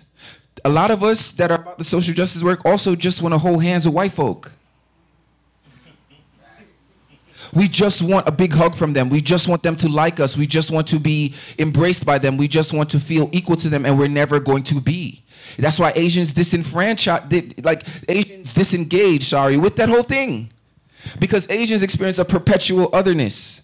It doesn't matter how many years they're in the States. When you see an Asian, you think they're Asian, right? You don't see them as American. You don't see them as from New Jersey, DMV, da-da-da. You see them as Asian. So that perpetual otherness feeds a sort of community binding that isn't necessarily taking place with black folks because we, acculturate. Yeah. We're all about it, and it doesn't help, it's not helping. And so I think we have to really evaluate, particularly if every black church, you see, and that's a whole other piece, but if every black church says, okay, we actually want to give $100,000, a tenth of what we're sending out to the conference led by white folks that do things that in corporate America, like they do corporate stuff. And if your black self shows up there for a job, they probably's not, you know what I'm saying? Like guys, we have to really understand, it's a part of a corporation as well. And I don't want to attack any spiritual principles or any principles that make sense, because Sister White herself sent her tithe to help build Oakwood, right? Because she understood that this work was needed to be done. Like this work needed to be done, right? And when she was talking about that type of stuff, they sent her to Australia, right? So we have to really disengage. That's really the only way that it's going to happen. You have to be adamant about your freedom, and you have to really mean it at any cost. Like he said, you got to look 10 miles on the road and be willing to face whatever the ultimate cost of that is. We just have to be serious about it, because otherwise we can't keep feeling like the schools are going to do us justice. When I hear people talking about culturally relevant education, I remember that I went to kindergarten in a Baptist church school, a black Baptist church school, a black Jamaican Baptist church school. And you see like how my mother there has the wrap on her head? Like they put us on shows and we had to dress up. We had our kente, it was so black. And it's not like you saw it as, okay, this is black and that's why. You saw it as, this is how you are. This is who you are. So we learned songs. We had worship in the morning. We learned different ways, right? Music is very important to us. Regardless of what sort of African background we have, we communicate with music and art, right? So every morning we'd go up, we'd learn another song, and we'd have worship in the morning. We'd have our shows where we'd recite poems, right? And if you were, it's the culture that is helping to rear you. Because if you got in trouble in school, you didn't want to tell your parent, right? Because they were just going to reinforce whatever the teachers, you didn't want that to come out. Whatever it was, you left it there. You dealt with whatever your consequence was in that space. And I bring up that anecdote to say, we understood that we were being reared by our own. We understood who we were, where we were coming from, and where we wanted to go. And all of my peers that went to that school with me, I kid you not, went on to do well in the other spaces that we were, because it was in the same community. We went on to, Catholic schools and so forth, because our parents didn't want to chance sending us to the public school, right? Which I'm so grateful for, because the whole system is like a, it's like it's almost like a daycare. It's almost like this the system, the government here says, okay, we allot this amount of money to education, right? To the promise of free education. But any good American knows, unless you live in a very wealthy neighborhood, you're not trying to send your kid to no public school, right? Because America is just this capitalistic system where you got to keep, doing better and getting yourself more resources to survive. Else you're in the bottom rung and you're just cast to the side. So then it baffles my mind that those of us with means send millions of dollars straight out of the community every week. We don't build a school. We don't have a market. We don't have credit union. We don't have loans. We don't have anything to show for it. And I'm uniquely passionate about that because that's the community I'm in, right? I am an SDA person. I'm a Caribbean SDA person in this system. And just, I guess, SDA, right? So I'm looking at, and in the black SDA tradition, and again, coming to different spaces, like Emmanuel Brinklow, I was like, oh, these are some different kind of black folk, Like coming down into the South where you can find different pockets of black folks that have been around in their community for a while, or even out west where they had Black Wall Street. There's been examples of spaces where people have taken control of what's happening around them. And we need to just get back to that. We need to get back to starting with just our community and looking out for ourselves with our dollar. I'm sorry to say, but it's just what you're gonna have to do. The Jews, their dollar goes around however many times. The research has always showed you. They don't have to ask the anti-Jewish or the anti-Semitic white man for $1. They don't have to ask him for school. They don't send their kids to be schooled by them. They don't have to ask them for kosher meat, right? They don't have to ask them for any of the things that they need. And I think our community has to be just as serious about that. And it doesn't mean you hate white folks, but it doesn't mean you hate white folks, right? It does not mean that. I feel like, and I'm not going to go into too many anecdotes, but those two things do not mean the same. And you have to be serious about it, because when white people tell you that you're being a victim, what they're saying to you is that you keep harping on how the systems have worked against you. And essentially what they're saying is, yeah, we did that to you. What you gonna do? What you gonna do? And it's not that we want to take that in and take the sort of violent anti-Christian route, but what they're saying is, like, you got to be serious about your own freedom. Like, and I don't, want to preach, but that's what I want to leave us with. Like, we have to see ourselves as a collective black, and politicize our race, as opposed to seeing ourselves as regional in different countries, etc.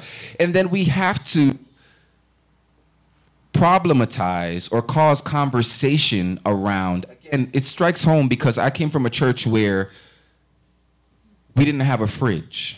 Sometimes we'd need a fridge or a new stove, and we'd have to fundraise for it. And it blew my mind that you're tithing out millions of dollars and you got no fridge. And you can't ask the conference for a fridge. Your kids are here. They can't afford the same education, the Adventist education, but we tithed out $1 million. We don't have a scholarship to show. These things we've really got to begin to, and I don't mean to sound casual about it, but it's just a journey that I've taken in terms of understanding and being self-reflective of myself and my people about how this matters, and making sure that I'm not chasing clout, and making sure that God is leading what I'm doing, and that I'm putting my passion behind and my hand to the plow around what he asked me to do. Being self-reflective about problematic ways that we operate in, and not feeling like I have to conform, right? Me saying this is a problem in certain spaces, and I have to walk with that. Yeah, I'm going to be the one that said the tithing system needs to change. And that's going to mean that for certain people, they're not ever going to like me. And they've stopped listening to what I've said. But it's important and integral for my freedom. I mean, it's up to you whether you want to, and you got to evaluate your participation in things as well. So I just think, not to sort of ramble, but we've got to be very, very, very serious, very reflective about where our dollar is going, particularly as a community where we have it. In our churches, we have the community. right? We're aligned morally, we're aligned in a lot of ways, and that's what becomes difficult, is to align with a group of people where you guys have the same sort of principles and ideas and so forth. And that's why a lot of people will say a lot of racial unity can't take place outside of the church or outside of a spiritual space. Or institutions with power that coerce. Yes. And define. Yes, right. Or make it difficult or scatter us or layer us, right? We have it. And we've got to begin to think about a new day. And that's just frankly what it is. So long as we are looking to them, and by them I mean the collective white other, the hegemonic white other, to lead us. They're leading our institution, to control our dollar, to give us food, to educate us. So long as this is what we're participating in, we can't expect better from them. Like you. Okay. I'm sorry. We gotta move on. I'm sorry to ramble, y'all.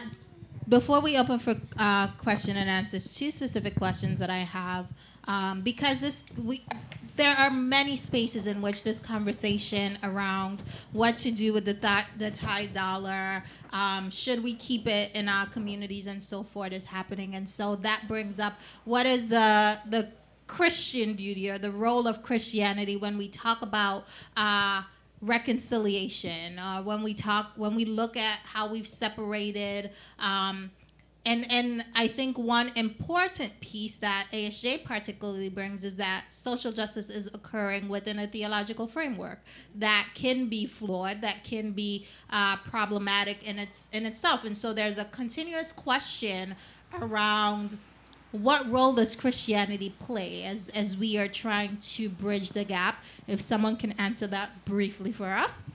And then my second question to Minister Vanderhorst is, a lot of times we have these conversations and we don't explore the psychological impact of separation and the trauma and what that has done to us all as a people.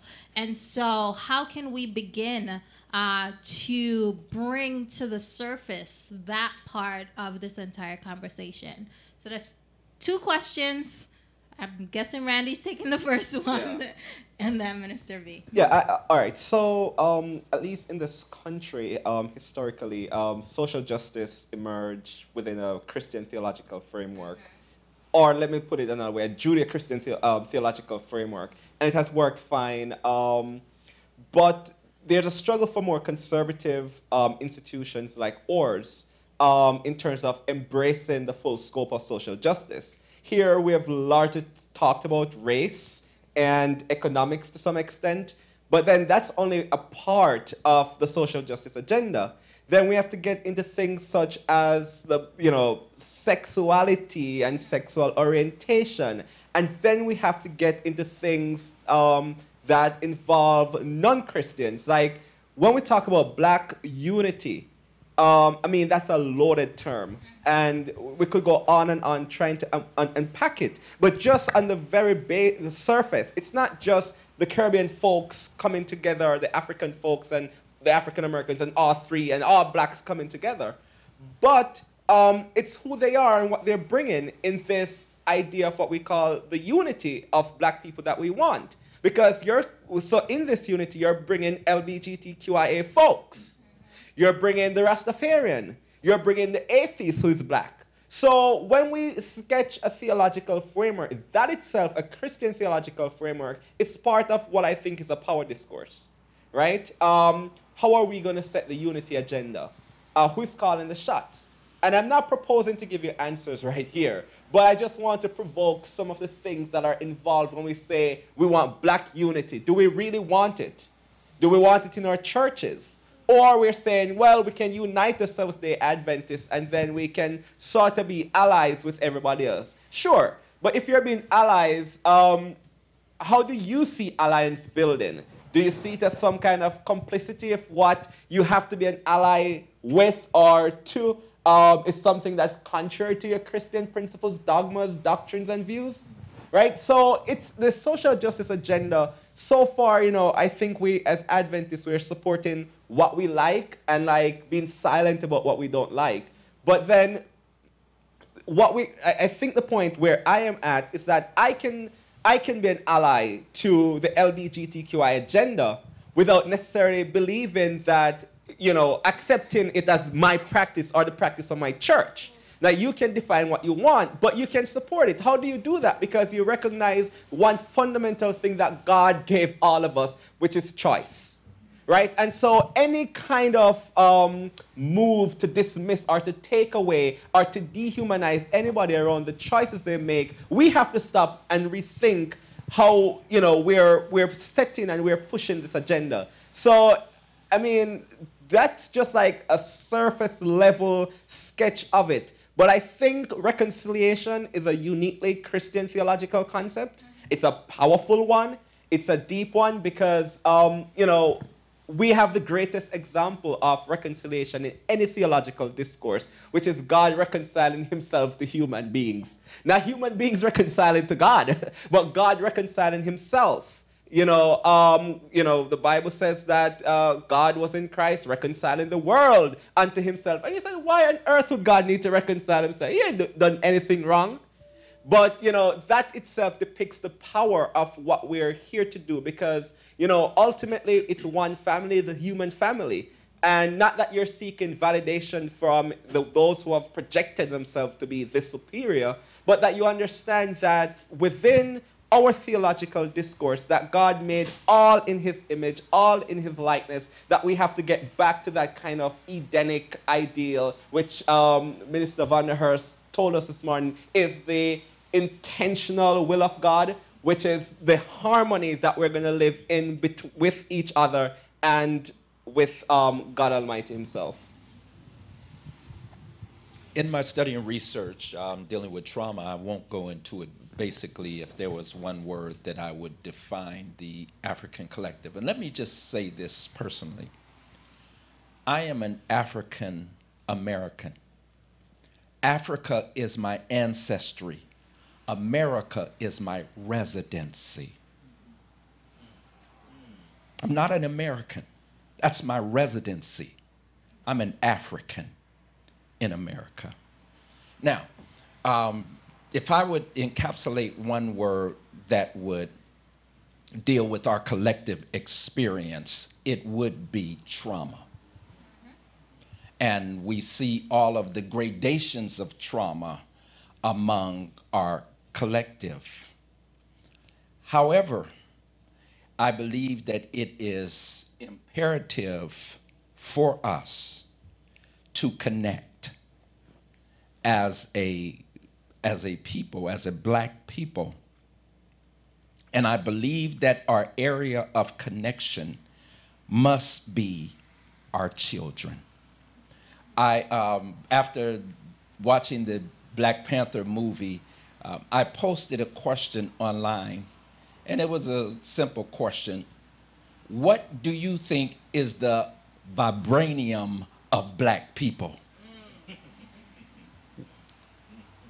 And I got a lot of answers, and I concur with all of them. However, the one that resonated with me the most, the vibranium of black people is our children. And I believe that that is the area that we must collect in to interrupt the trauma and ongoing oppression. I quote her often, Dr. Frances Cress Welsing, an African-American woman psychiatrist who's based here in Washington, D.C. Our organization, Prepare Our Youth, sent a lot of children to her. But she said something that was very apropos. She says that any meaningful discussion, and I've been waiting for this, in the future of black people must be predicated upon that people's maximal development of its children. And then she asks for a question. Some of you have heard me put this out. Number one, will black children reach their maximal development? Number two, if so, who will be ultimately responsible for the maximal development of black children? Number three, if black children will not be maximally developed, what will happen to that mass of human beings? And her fourth question was, are white people in any way looking to black people for the maximal development of white children? Which means we must take responsibility and be accountable to interrupt, to abate, to fight against the ongoing trauma and oppression that this generation coming behind us is experiencing. And we can do that. That is our common work, I believe. If we say, where is our starting point? Where is our jump off points or whatever to bring about unity and so forth? Let's start with our children. Let's interact with our children. Let's bring them together and give them the exposures that we all have, the rich African cultures and how they have manifested themselves in our different cultural milieu. Let's deal with our children. And if we don't, then what will happen to them? I believe that we must and we can, and we have a God-given imperative to help our children and our young people so that they can grow to carry on the Christ manifesto of Luke 4:18. Yeah. Can we give a round of applause to our panel? Powerful, powerful discourse. Any questions from, okay, can we maybe walk around with one of the callers' mics? There's a question here. Can I have a volunteer?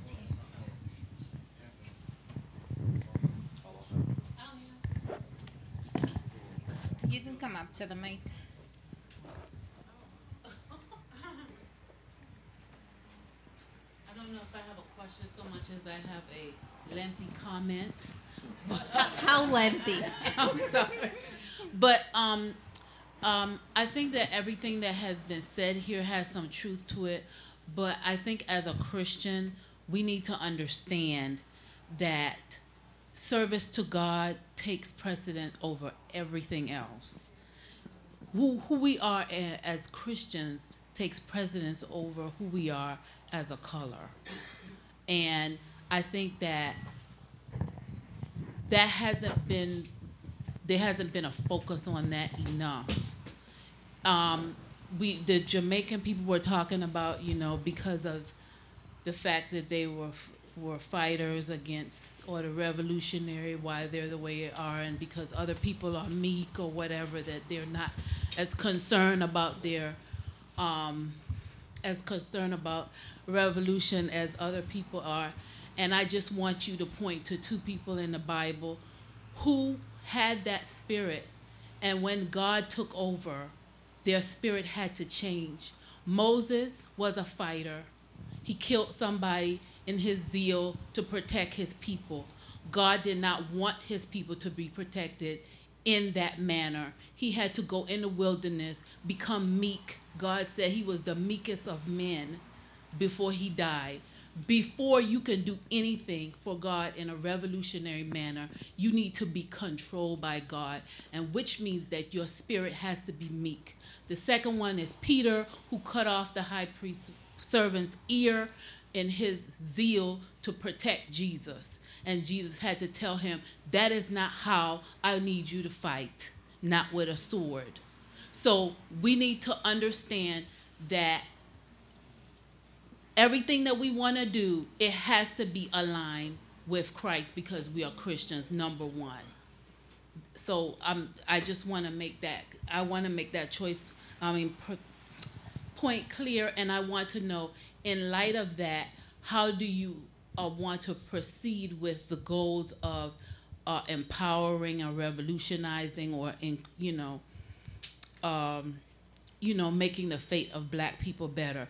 And two, I find that a lot of us are unwilling to recognize in ourselves that we are not treating each other the way we should be we should treat each other.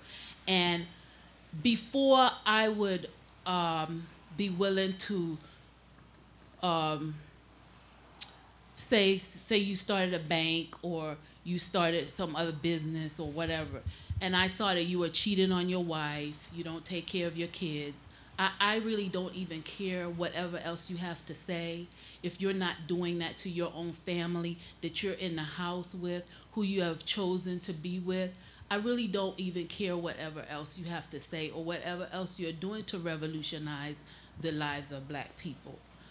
You need to start taking care of your own family, your own people first, by being faithful to your wives, taking care of your children, getting up and going to work. You know, those are the things that we have a problem with on an ongoing basis, and everybody wants to be a revolutionary, but you know, it starts in your home. So I would like to know how can we start a revolution by changing the way we treat our people, and then move from there to going to starting banks and you know, doing economic development. Economic development starts at home. Okay. Thank So you. the two things about how you treat people and how, however you're going to do what you're doing, how are you going to do it, understanding that you're a Christian first. Anyone on the panel cares to take that? Okay, so thank you for Really quickly. your I'm comment. sorry. Yeah. Let's keep question and responses timed so that we can move along. Okay, so about how much time do I have? 2 minutes? 1 minute or less. Okay, that's not fair. Okay, 1 so minute. so I think definitely appreciate your sentiment. I think a lot of folks have that sentiment. I don't have that sentiment in terms of feeling like I need to be more demure or less aggressive about my freedom. Personally, I think essentially I do seek and want to be a meek person and do want to align with the Lord. But I think we misinterpret. So even though Peter cut someone's ear off, like God still chose him to be, right? God said to him, Peter, when you're converted, strengthen the brethren. He was still a leader. So like my shortcomings, I don't think that God, or however it is that, whatever that might be, it might be a particular you know, way of handling things. It might be a particular action that I might make, right? Or whatever it is, because, you know, essentially we're all going to have problems, by the way. You know, down here on earth, born in sin. So it's like God can still work past that. And I think that it's problematic to hear a lot of African folk prioritize things that in our community that is kind of like we want people to be perfect or we want them to be a particular way before we feel that we can support, right? JP Morgan or wherever you bank with, I'm sure that captain of industry robbed, stole, killed, destroyed, and you still bank with him. And that's a part of our problem as a people, is that we want to say, you know, you're not good enough for me to support other communities. That's not the case. The service that they're providing is the service that they're providing, and we support them. And, you know, so that's the first thing. The second thing I'd say is, I think you're pointing to household leadership, right? Which in the Christian or the Judeo-Christian sort of framework begins with men. I think it's important to remember that if you have a system, a patriarchal system, right, that attacks black men from the time that they're in school. So if you're talking about a layer, you're talking about generations and hundreds of thousands of black men that are coming up being, you know, miseducated, uneducated, targeted, made to feel less, you know, put down, not supported, whatever they bring to the classroom or to certain settings isn't received, then you're talking about men that are going into life with less knowledge, right, than they should have to go about families. When you're talking about broken homes, then you're talking about people that have seen brokenness from the beginning. So I get where you're going with that, but all of this is connected in that if we don't stop the oppression of our people on all walks of life, we aren't going to have strong male leaders in the house because white supremacy doesn't want that. Thank you. May I just say something very quickly to that also? And also thank you for your comments and expressing your thoughts. I think Dr. Malana Karinga said it best. He, as many of you know, is the founder of Kwanzaa. But Malana Karinga said this: we may not have an ideological unity, but what we can have is an operational unity.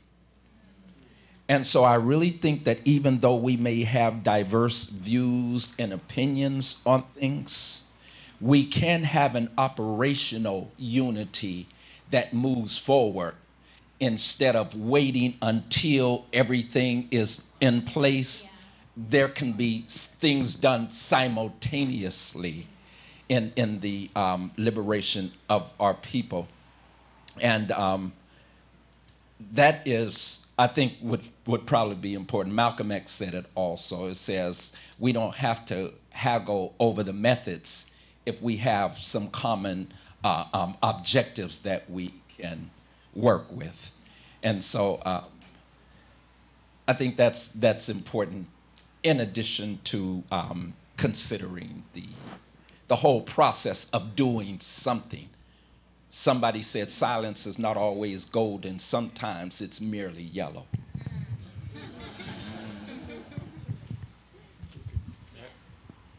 Thank you.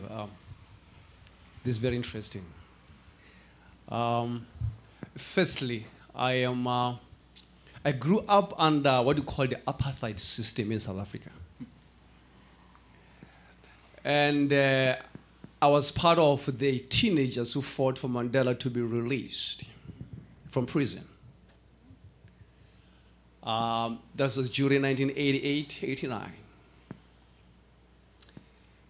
And I see a lot of a compromise that has come amongst our people. You know, one of the things that Steve Biko wrote, he was saying, the best weapon of the oppressed, it is the oppressed mind. And as well as when I listen to him as he relates, he died of a broken heart as he was assassinated because of what he stood for.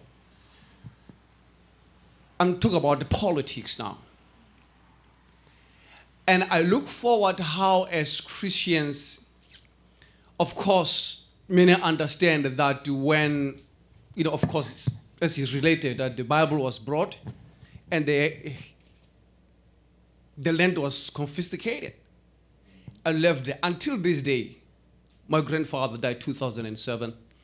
We have a vast land of more than 2,000 hectares. And still family members with the government still fighting even to get the very same land that we fought that when we get freedom, we're supposed to be returned back. Now, where do you see justice? Most of the family members, many of them who have gone through even the same educational system, didn't even benefit us. I have to de-educate or to decolonize and re-educate myself in the right way.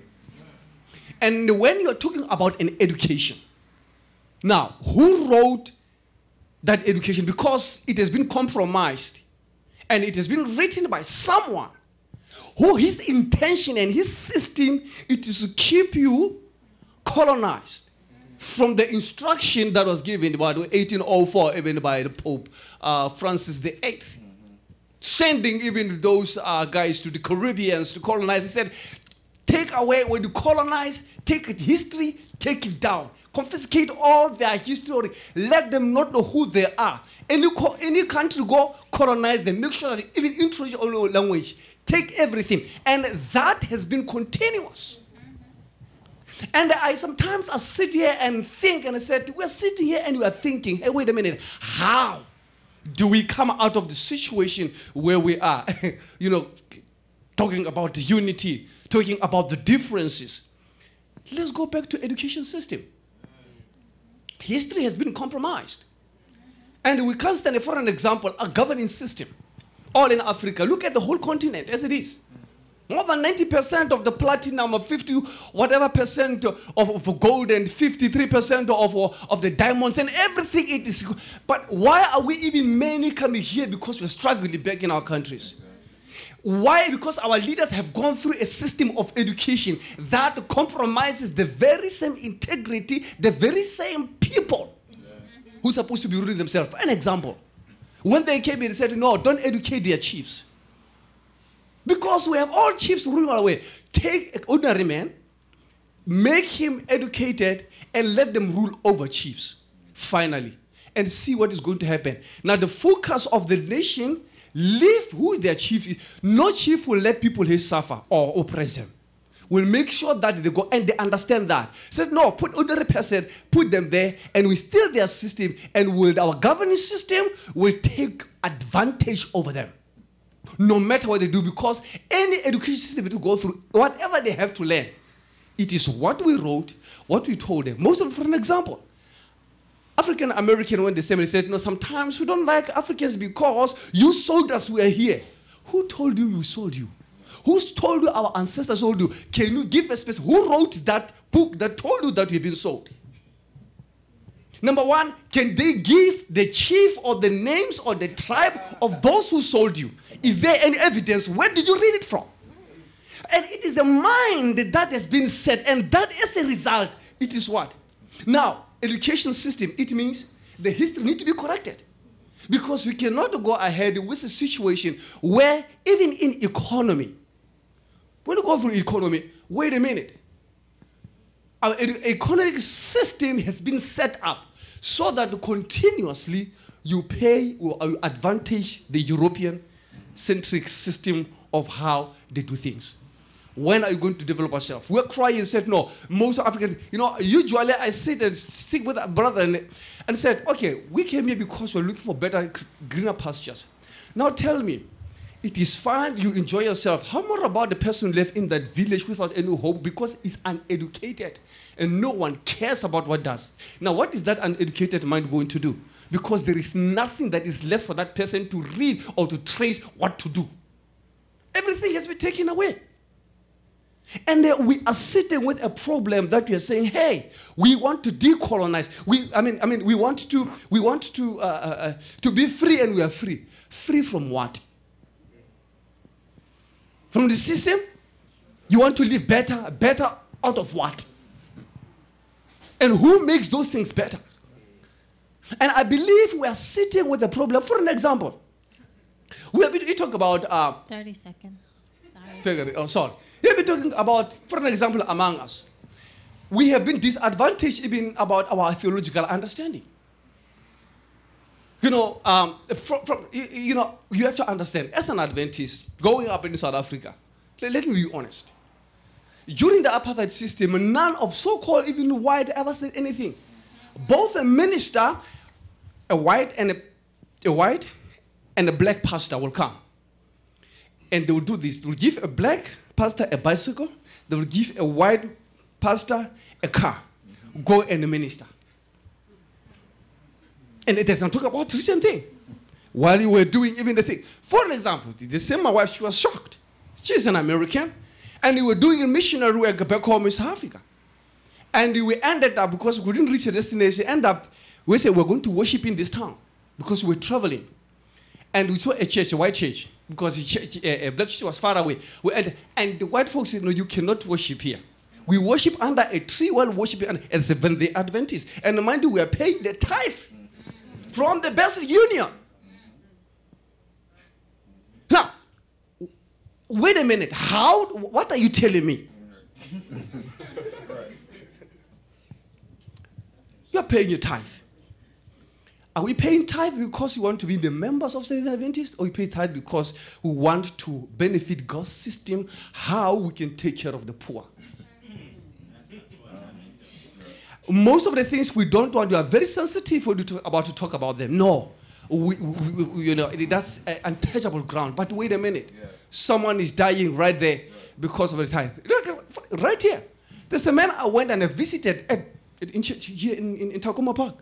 I went to his house. The house was falling apart. The man that was there, and I felt so bad. I didn't have any tools to help, just to connect to what was happening. But he was worshiping in a very big church, paying tithe, yet he sleeps with hunger in his own home. How do we interpret? What kind of a God is that?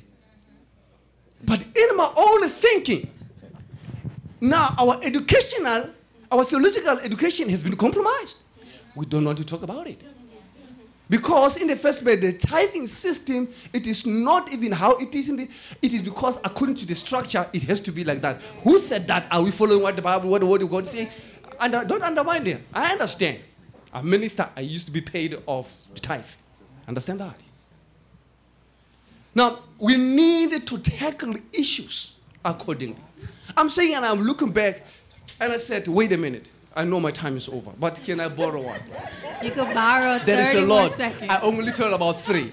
And let me leave these other ones. Because there is no time, unfortunately. But let me come to the need. Number 1, if we have to tackle this, I've been listening. Education on what? Family education. That is based in our understanding. Most of the Europeans didn't understand that the basic unit of a black man is what? Is the family. We destroyed that. That is why many so-called African American, they never got that what? Opportunity to mold their family. They had to, one way or the other, bring all the drugs amongst them to make sure that ever and continuously there will be dysfunction amongst them. Right. And Africans, when they come, we turn our side on that. We say they are benefiting from what they have labored for many years, disadvantage. What are we doing to educate them? Family education, social education. How can I deal with it? How much about economy? There are many things that I believe that we need to think about and say something that needs to bring unity. Let us not Christianize things that are not supposed to be, to be covered. Right. Yes. Right. When you sold someone bread covered in the plastic, you cannot take the bread and eat the bread with the plastic. There's going to be a problem in the stomach. Right. You take away the plastic and you give the bread. Thank you. We need to make sure that we take away the plastic in our theological education. Yes, sir. And let's eat the bread. I think we need you in ASJ, so we need your information. You need to join the organization, sir. Good evening, everybody. Appreciate this panel. I think it's really important. I don't want to repeat too much stuff. I just wanted to just touch on a few points. I remember a gentleman here said, mentioned Marcus Garvey. I know we're mentioning, we're talking about discussion, how we can bring a result or bring some type of progress. And the one thing I was remembering Marcus Garvey, his example, to me, at least reading about him, it showed that when, I guess, black people move on one accord, yes, that things can be done. Yes. The other thing, I think is very important, even though we have a little bit of disagreement, but it's all right. We're big people. But the one thing that I've heard from everybody that's spoken up here and the ones who spoke afterwards was education. I used to teach, taught middle school for a little bit, PG County, and I fully believe that education is probably the go-to for the change that we're looking for. The children, especially where I live at, where I live in DC, the kids, it's like they need just a roadmap, and they don't have it. It's almost like they're just going in all directions at the same time, very fast. But another important point that I heard that I thought was very, very insightful was mentioning how the Asians move. And that's another thing where, moving and caring. I heard a quote, somebody say, loving my mom doesn't mean I hate yours. So moving in accord and moving on a group's behalf doesn't mean that you have a problem with another group. It just means you understand that my group has issues. And I guess there's some solutions I was thinking about when he was mentioning the church and the money, how the money can be allocated in ways that can be beneficial, and things that we even need, like education, like food. Food is a big thing. Where I live at, there's no grocery store. It's a what do you call it? A food desert. People go to 7-Eleven for their groceries, and most people are not driving. So and no one's really gonna carry the groceries on the bus. So that's a big thing. And I was thinking, I said, if we had the money, open a grocery store. That's probably the next go-to, just food, and you can evolve your ministry there. But I really did enjoy this conversation. Oh yeah, my last thing. So for me, getting my mind when my mind started to, I was raised in a Caribbean home as well. My parents are my dad especially was very outspoken, and he still is. And one thing he mentioned, along with education, I didn't really hear. I don't know if you guys mentioned imagery. I know you mentioned media, but imagery was something that was very big to my father, and I didn't really understand, until you show me that there's a doll test they do. I think a gentleman back in the day did it in Ebony magazine, but that is very important when it comes to impressionable minds, and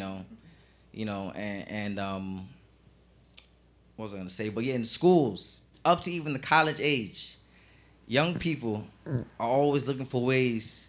They start to look for ways to better their environment, even though a lot of them might not voice it initially.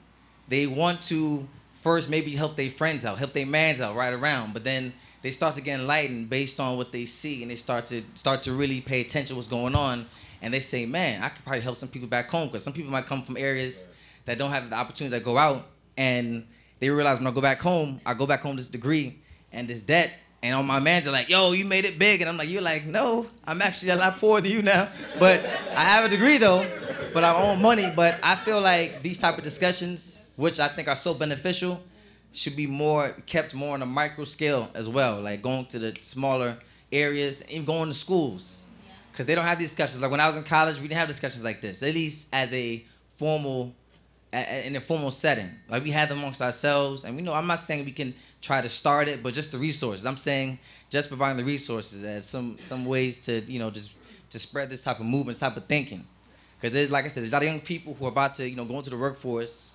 Like me, I'm in the workforce now, and most times when you get in the workforce, people like me and you are the minority, and we gotta, as they say, code switch. We can't be 100. We gotta be 60%. We don't want to scare nobody, So especially when you're in Caribbean, they hear a little accent like, yo, live in the curry chicken, But nonetheless, I feel like these discussions are very important, and they should be ongoing in even more smaller settings, grand settings too. But the smaller settings, I think, will provide a much more vitriol type of movement. Like it would spread much more rapid. But I appreciate it though. Thank you for your input. Thank you.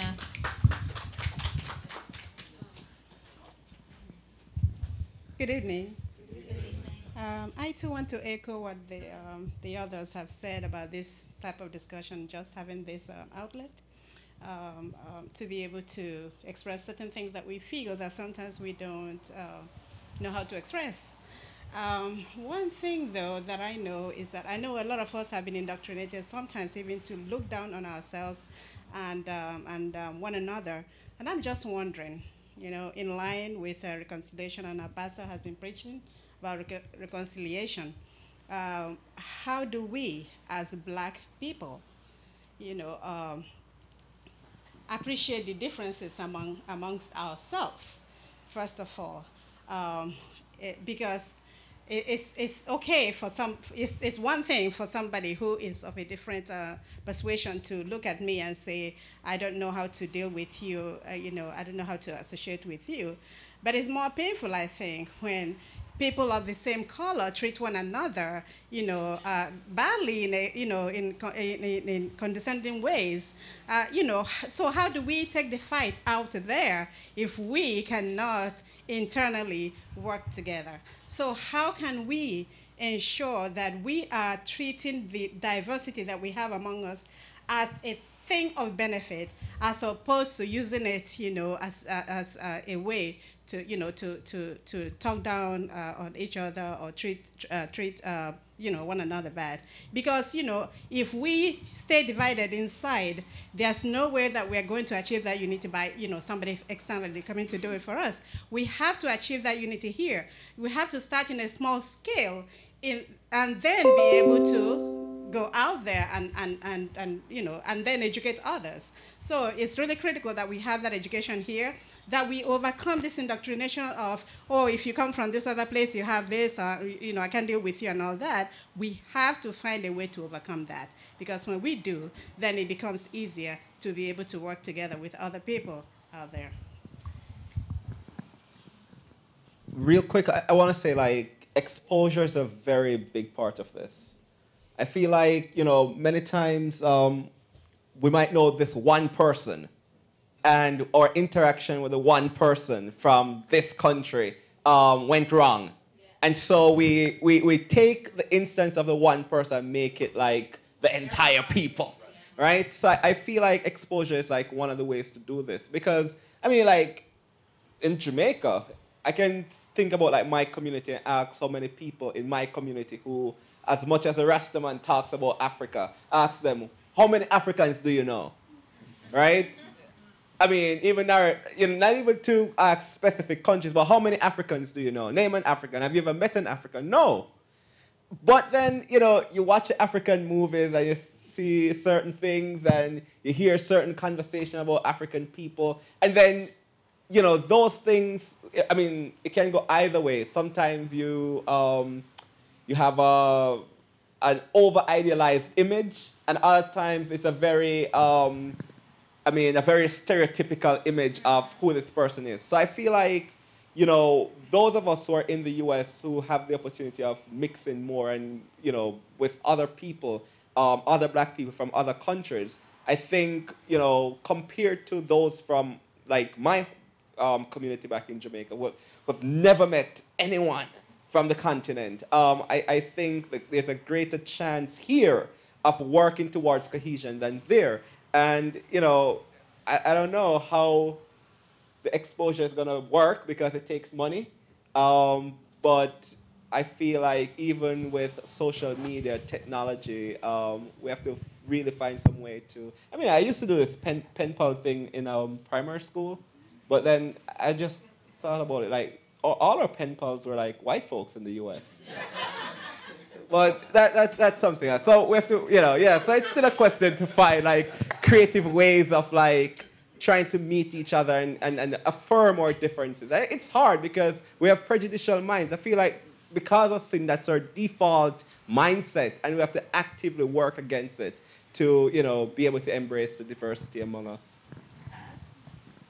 What I hear very quickly also, and the way I process things, sometimes questions are asked as far as what is going on, the different challenges, drama within our communities, our families, and so forth, resonate to me as statements of pain. Actually, statements of pain. And my wife is unique, and she's incredible. She says that if we celebrate marriages and relationships and support them, why are we so silent when we see marriages in trouble and we don't say anything? She makes it a point to go to whoever it is that she knows in the context of relationship, and is just as concerned about their challenges as she is about celebrating them when they first came together. When we learn to look behind people's faults and identify their need and minister to their need, you got them the rest of your life, you see. But it seems as if we go silent when they're hurting and in pain, but we celebrate the happy times and the coming together and all the rest of that. She said, why can't we be just as interested in that? And so basically, when I hear statements of pain, my first thought is, I'm not listening for the fault.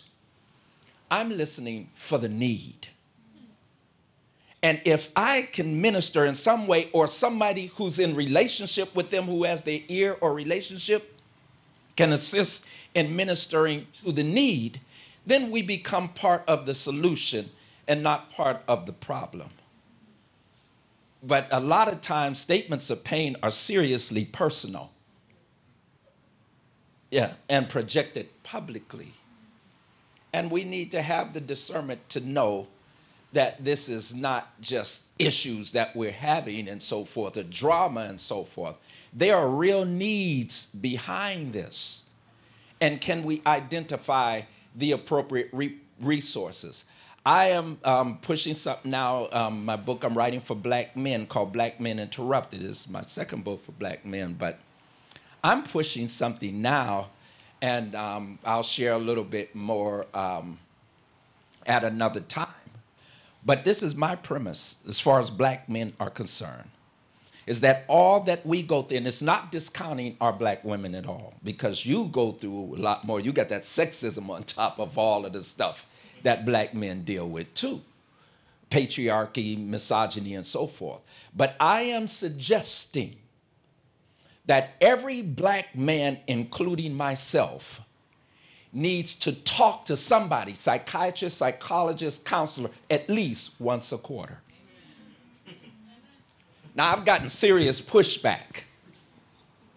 But see, women go outside with their pain. Brothers go inside with their pain. You see. And where do we push our pain onto? Our women. Those who are close to us. Every brother needs to talk to somebody once a quarter. And I'm talking about a black professional, not a Caucasian. That's a whole nother topic I went to. I didn't mean to go into that. I was just trying to deal with the pain part. That's all. I just add to the unity. Yeah, you can. I just wanted to add to the conversation around unity or reaching across was that one thing that I learned was that if you listen to folks and the culture that they're coming from, particularly because we are African in background, you can find a lot of similarities.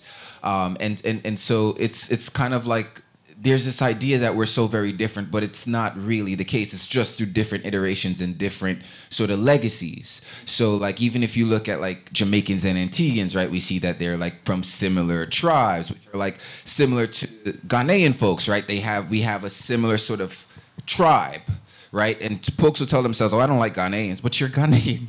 Right? That's your tribe, right? I don't like Antiguans, so that's from, or I don't like, South Africa, but that's your people, right? Or I don't, so it's like, listen clearly to the folks. One thing I learned in studying social society was that in the South, what we call Southern hospitality really comes from African traditions of acknowledging another person, right? Respect for your elders, right? You greet them, you say hello. And Jamaicans, we can understand that too. Like if you walk past an elder and don't say, you're not no manas. Like, you don't, like, you know what I mean? Like there are a lot of similarities. Sometimes I'd really enjoy hearing my African-American friends get cursed out by their mom.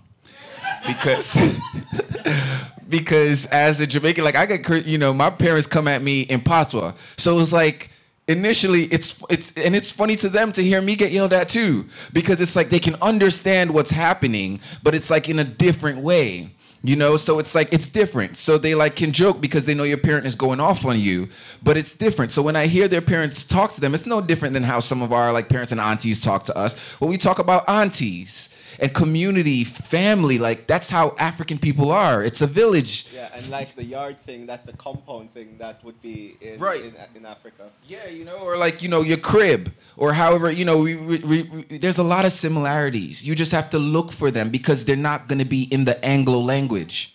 They're not going to come across, as readily. But you just have to kind of, learn that there are similarities and there's beauty in difference.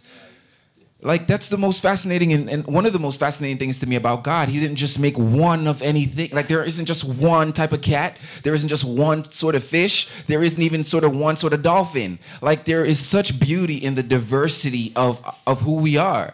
And we have to kind of, like, be cool with that. Like, someone is different from you. You can learn things from them in that regard, right? Like, so, I just wanted to first say thank you for having this event today. One of my girlfriends told me about it because she knew how crazy I was about Black Panther, Wakanda Forever, and because of the movement that it has created, celebrating our ancestry and then, of course, moving forward past the movie and what are we now going to do with this? The movie broke a lot of records and also broke a lot of stereotypes and misconceptions in Hollywood of what a black-led cast could do. And so continuing this on is just fantastic. And I want to just say thank you to everyone who participated today. My name is Cherie. I am originally from Brooklyn, New York. I am African American.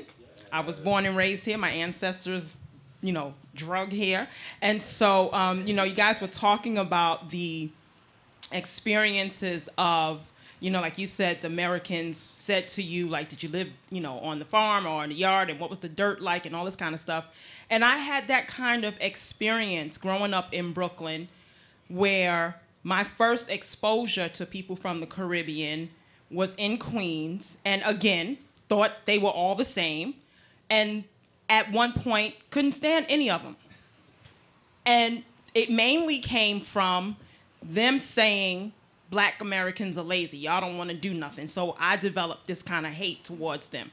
And as I grew and I learned more about them, I decided that, no, that's not right. I can't hate a whole group of people based on just my experience with a few people. And thankfully, this also came from my education. I was in the public school system, but what my mother taught me was, don't just rely on that. Continue to educate yourself. We had, I don't know if you guys remember the Encyclopedia Britannica. They would come around the neighborhood and try and sell you the books. And I begged my mother to buy it. And she was like, I read all the time. My brother and sister did not. And I was like, Mommy, please, please buy it, buy it. I was in those books all the time. And yes, there was probably a lot of stuff that was not included. But I kept seeking and I kept searching. And in college, that was when I thankfully was exposed to a lot of different courses, African American history, African histories that I didn't get in elementary school, middle school, or high school. And I just kept expanding on that. And so you guys talked about a lot of different things. So a lot of stuff is running through my brain. And like Pastor Vanderhorst said this morning, I'm going to be, kind of marinating on this for the next couple of weeks or so. And one of the things that I wanted to say was that a lot of what you said here today, I was already thinking about. And then there were some things you mentioned today that I never really thought about when you talked about the tithe in the community. And man, that got me started, because I was thinking about some of those things actually, and in relationship to the movie, and how a lot of why the Wakandans had what they had was because they kept it amongst themselves. And then they eventually realized they could share with others. And so, yes, we should be building up our own communities. I definitely agree with that. And I mean, like I said, a lot of things are running through my head, so I'm trying not to be too long-winded, but I just wanted to say thank you to everyone who was here. And just hopefully, as some of the others have said, that we will take from here today. And then how can we, as an individual, first seek God's guidance in what do you want me to take from this, Lord? And then now, how am I going to expand on that? What am I going to do? Because I think a lot of the times in the Black community, we're looking to the leaders to do. We're looking to people in power to do. No, you need to look at yourself. And what can I do from this point forward to help facilitate and grow? And so that's something that I am going to be working on. And one of the things I did was I said, you know what? After I saw the movie the second time, I said, you know what I'm going to do? As long as it's playing, I'm going to go see it every week. And I've seen it 15 times. And I've been talking to different people about different things that I've gotten from the movie. Darlene McCoy, who's a DJ on 104.1, some of you may know, the week it came out, she asked, what did you get from the movie? And I called in, I got through, and I said to her, I said, one of the first things I got was how T'Challa's character, he was struggling with how to lead his people, how to lead his country, and how we all know Killmonger was about, building everybody up in the country and taking over the whole world, whereas T'Challa was not so much on that, since he wanted to share the knowledge without doing it in a violent way. And how even some of his own people, Wakabi, wanted to do it another way. And it reminded me of Jesus. When he came down here, those people of the church, his disciples, wanted him to take over, and this is your country, this is your world that you created. We are your people. Let's go out there and show them that. And Jesus was not about just the people that he called. He was about all of the people. And I felt that I got that story from that movie and from that particular segment of the movie. So I just wanted to say thank you again to everyone who came and participated. And I hope all of us will go home and keep, marinating on what we learned today, and then we'll take action to make change, to help our communities grow, to build each other up, and to love each other, because we are all created in the image of God. And yes, he created all of us different, but to embrace our differences, celebrate our differences, and then come together as a whole. Thank you.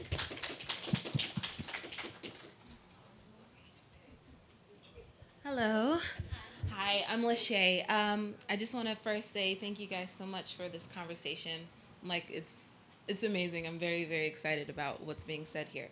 I am a product of Adventist education up until 10th grade, where it was unfortunately abruptly interrupted because the principal / history teacher / literature teacher, because that's what we do, decided in a literature class to unpack a book called To Kill a Mockingbird and proceed by saying, you're an N-word, you're an N-word, and you're an N-word, under the guise of, learning.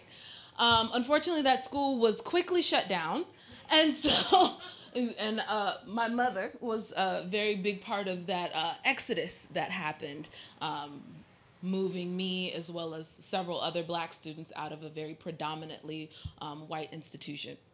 So I know that you guys are all educators in some type of way, but I know that you particularly highlighted that you educate. How do we move forward, especially even in Adventist? Do you teach Adventist education or? Okay, well, if you did, if you did work in Adventist education, how do we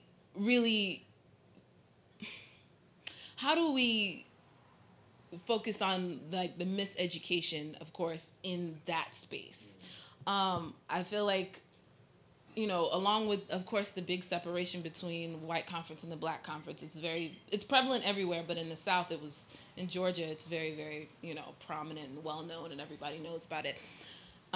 How do we create something that still has because the Christian message is supposed to be inclusive? How do we change the education without feeling like we're leaving anyone out, but also, telling the truth to a particular group of people who have been, disenfranchised in so many ways? That's my first question. 2, also, you highlighted that you talked about being in a school where the arts was very, very used to, I guess, create some type of connection between cultures. I'm an arts integration specialist, and so that really speaks to what I've been studying in school. And so how do you feel, what does the arts have, is there any space for the arts to be used in, Adventists for social justice, for, re-educating Black Americans? That's it.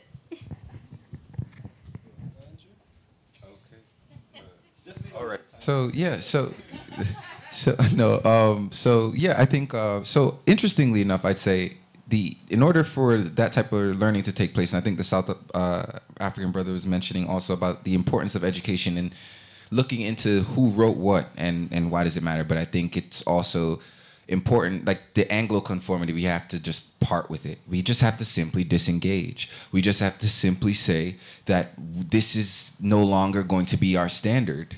We just have to simply say that. And the fact that it hasn't happened shows you how problematic it is and how difficult it is to get there, which is why it's important to have great leaders and strong leaders that can make this distinction, particularly in the Adventist faith, because I find West Indians to be even more Anglo-conformist than African Americans.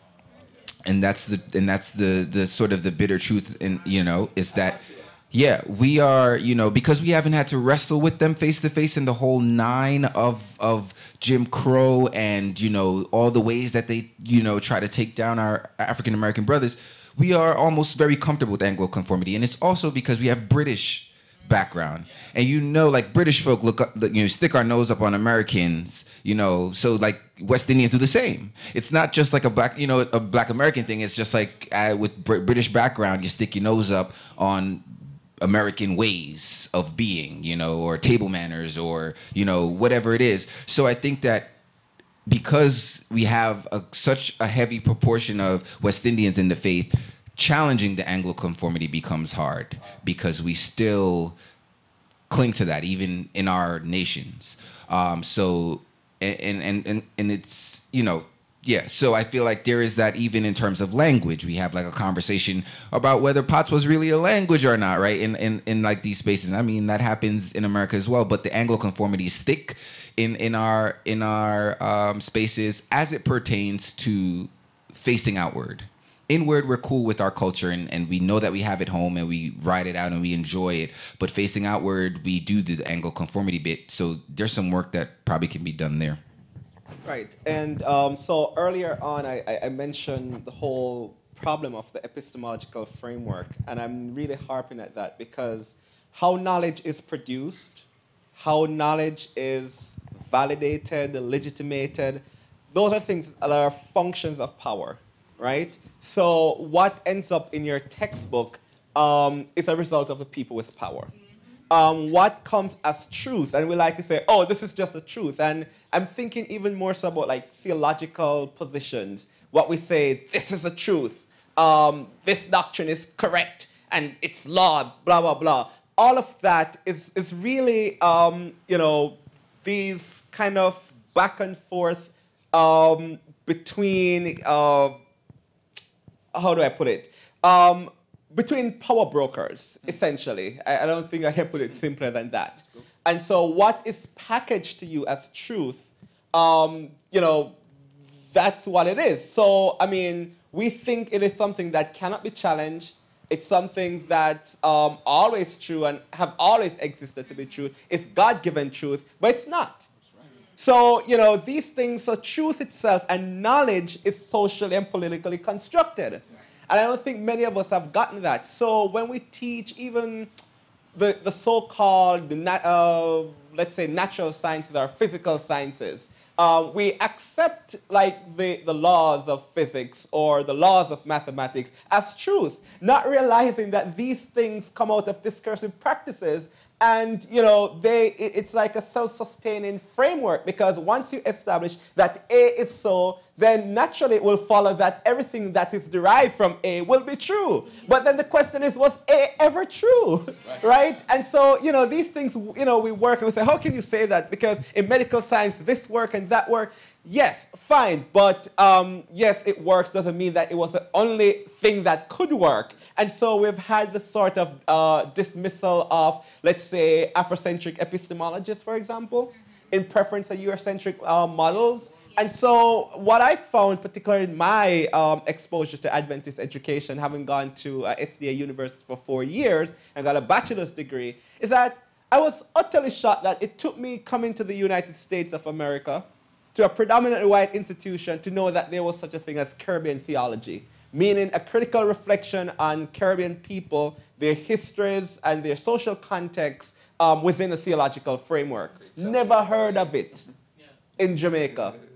Particularly, let me not add to my Seventh-day Adventist institution. And if I should propose this, then it's going to become a problem, because we already have the prepackaged truth that has been handed down to us from the higher powers down to us common people that we have to accept. And so we have to challenge these things. So it's not just the Anglo-conformity that is a product of the history, but that which emerges from our church structure. The very structure itself that's presenting these things. And so, we have to have some courage about it. Some Holy Ghost boldness about it to say, hey, this cannot continue. Like we have to look deeper at our, I've training in theology and biblical studies, so that's what I know most about. And I can tell you that what we have received, even the methods of interpreting Bible, they are so entrenched in whiteness and white ideas that we have read black people out of Scripture. Right? We have done that. So these are things that we have to challenge. And so, you know, when James Cone would make profound and bold points about God being black, right? And he'll talk about, you know, it's the idea that it's not that God is necessarily, his skin color is dark or looks like me, but in terms of, because that itself, the blackness, the whiteness that we've talked about, most of that is socially constructed. But within the theological framework of a God who sides with the oppressed, of a God who loves justice, of a God who loves righteousness, then we know that God has to be black, right? Because he's pro these things. And so when we teach Bible within, whether it's at Pine Forge Academy or over in Tacoma Park or wherever, we have to start to position all people within Scripture, right? We have to help people to understand that the Bible has to be culturally and socially relevant, right? So it has to address present needs. That's what Jesus was about, right? It was about present needs. So, you know, it comes to the history, it comes to every facet of our education system.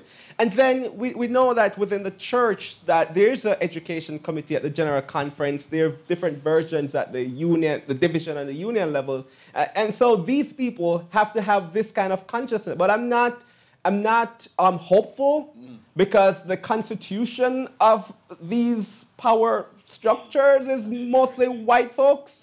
So I'm not up about white people having my liberation at heart, which is my epistemological liberation, my ideological liberation. So until we can get more black bodies in these spaces, and not just any black body, but people who understand the struggle, understand the need to kind of make this a level playing field, then we'll continue to perpetuate these ideas. So we teach theology that's white, we teach history that's white, and we practice Christianity that's white. And so, you know, I got called off the pulpit once because I didn't have a tie in hot Jamaica. I couldn't go preach without a jacket suit on in very burning sun hot Jamaica, right? And because of I couldn't do brother, much in church with these in Jamaica. Brother, they wouldn't baptize you. Right. You have to cut them first. Right. To show everyone how deep. Including you too, Tiffany. Very quickly, Dr. John Henry Clark, one of our African-American historians and ancestor, said something. He said, Europeans not only colonized lands and people, they also colonized information. So one of the things that I think about often is who decides and who decides who decides. If I was not included in the decision-making process, it's already been decided for me, and all I'm expected to do is conform, and if I don't, then I'm penalized. I made a decision years ago that I'm going to decide, and I will be willing to deal with the consequences of my decisions. Consequences are not always negative, but I would be willing with it. As it pertains to the arts, my sister, there must be a place for the arts, not only within the black church, but in the village also. I have some friends. In fact, one is a pastor in Allegheny East Conference, Pastor Frank Leggett. He's in Pottstown and Norristown. Graduate of Full Sail University, film, who is planning to do black film, spiritual film, for theater. His son went to Full Sail, have 2 degrees. The arts must become prominent among this generation. Film, music. I mean, Oakwood, if they had a right music studio, could take half the business from Nashville, 88 miles away. With all of the talent that comes through there, with vision, There is a place not only for the arts in all of its forms, but the remuneration of those arts to be paid for, to be products and so forth. This generation has to be exposed and also. And so, you know, my thing has always been that we have to start in our friend circles. It's a ripple effect in our social networks instead of maybe trying to get the larger institution or the construct to do certain things. We have to ripple out through our friends and so forth that we're going to get our children. My daughter Portia right now is doing a rites of passage for my granddaughter, taking her through stuff through the year. I wrote a manual on rites of passage. I have manuals. One is called Communiversity, continuing education to the community, where you can take every gift in the church and use it to teach community. But it is a non-proselytizing situation. I have a manual I wrote, Rites of Passage, a transition from boyhood to manhood, womanhood to girlhood to womanhood and so forth, that we need in all of our churches and in the village. I'm finishing up a manual called Man School for black boys ages 13 to 17. I have something called Homeboy, which I'm about to bring out. This is an evidence-based intervention for black heterosexual males, 18 and over, a 12-session group level intervention. My thing is this: if we are not creating institutions, if we are not creating interventions, we are just talking. We have to nation build. We have to do these things, but we must coalesce with those in our circles of influence and all of the children and youth that come into the sphere of our influence, because we cannot wait on an institution to do anything for us, basically. Can't do it. So, not to belabor the point, because these gentlemen, I think, have already articulated in very eloquent fashion. When you're considering education, information, knowledge, consider the source. Consider the source, because that's going to frame what they're delivering to you or what they want you to take from it. So always keep that in mind. And then regarding the arts, when you look at just across history, you look back in the times of, well, when Rome was the world power, how did they share their knowledge and their information? Through theater. Look at what the Greeks did. When you look at every culture, often they use the arts to get their ideologies across and to share it with the common folk, with the people. So arts are still very important. And I mean, it's still being done today. When you look at theater, images are still going out, propaganda is still going out. The media is just, it's a different source. The media that's being used now is different than what was being used back then. So the arts still have a great impact culturally for us. That was all. Yeah, so thank you to everyone for your questions, to the panel for just engaging us all in such a rich discussion. And the next step is, what do we do with all of this information? I think we specialize in talking. We do very well in coming together. You know, as Adventists, it's a very educated population demographic. But the question is, what do we do next, and how do we take all of this to affect change in the communities in which we exist in? And so the next step should be for everyone here who feels called or passionate or empowered to do something new, or to just sort of pray and realize their own gifts, to come together and figure out what is needed in this community, in this space, so that this goes beyond just words. And so follow Adventists for Social Justice, www.adventistforsocialjustice.org. And hopefully we can do more work with those of you who live here in the DMV area to just truly affect the change that we're talking about, that we all feel so called to do, and build up our communities and our children. So thank you. I'll hand over to Pastor Adepoju at this time.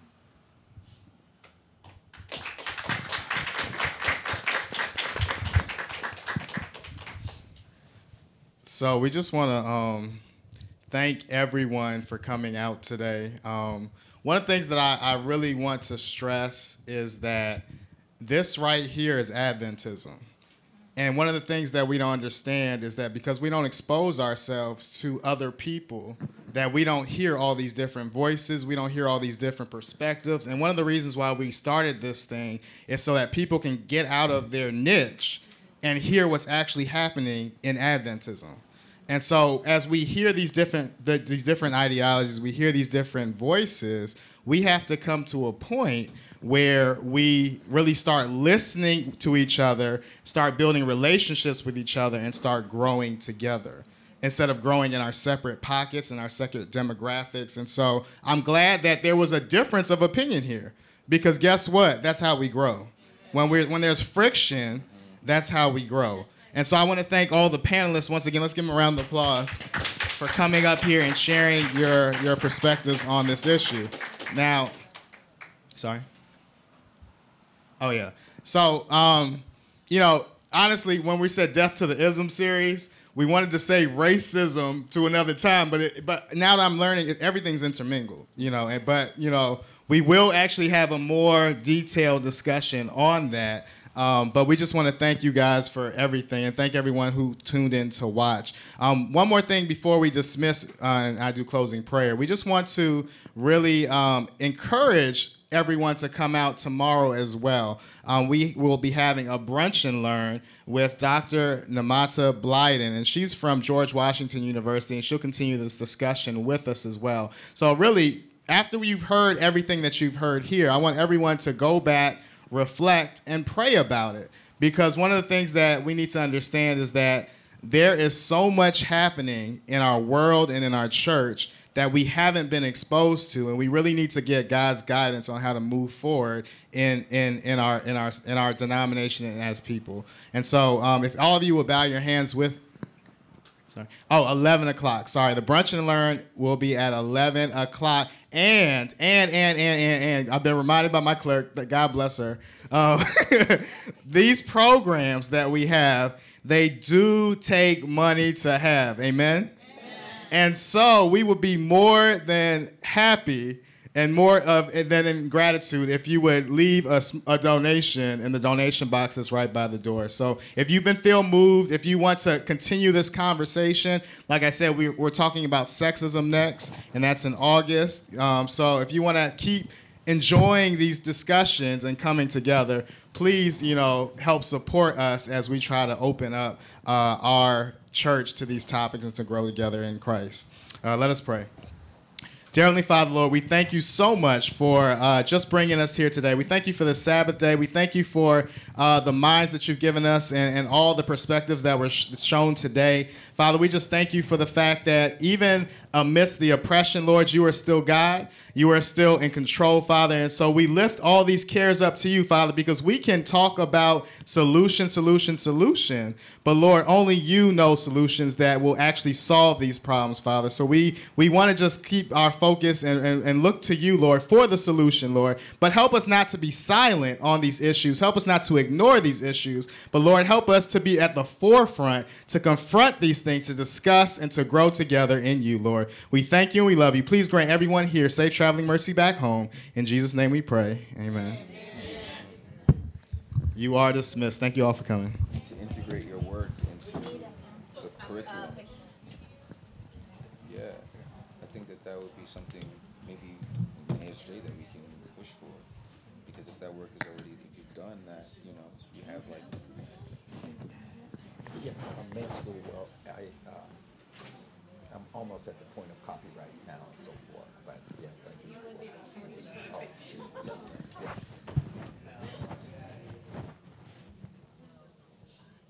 You guys want to do one standing up too? Sure. You want to stand up? What's going on? Just wanted to see you. Look online and see it. With them as well. Oh, God. Sorry. Yeah, man.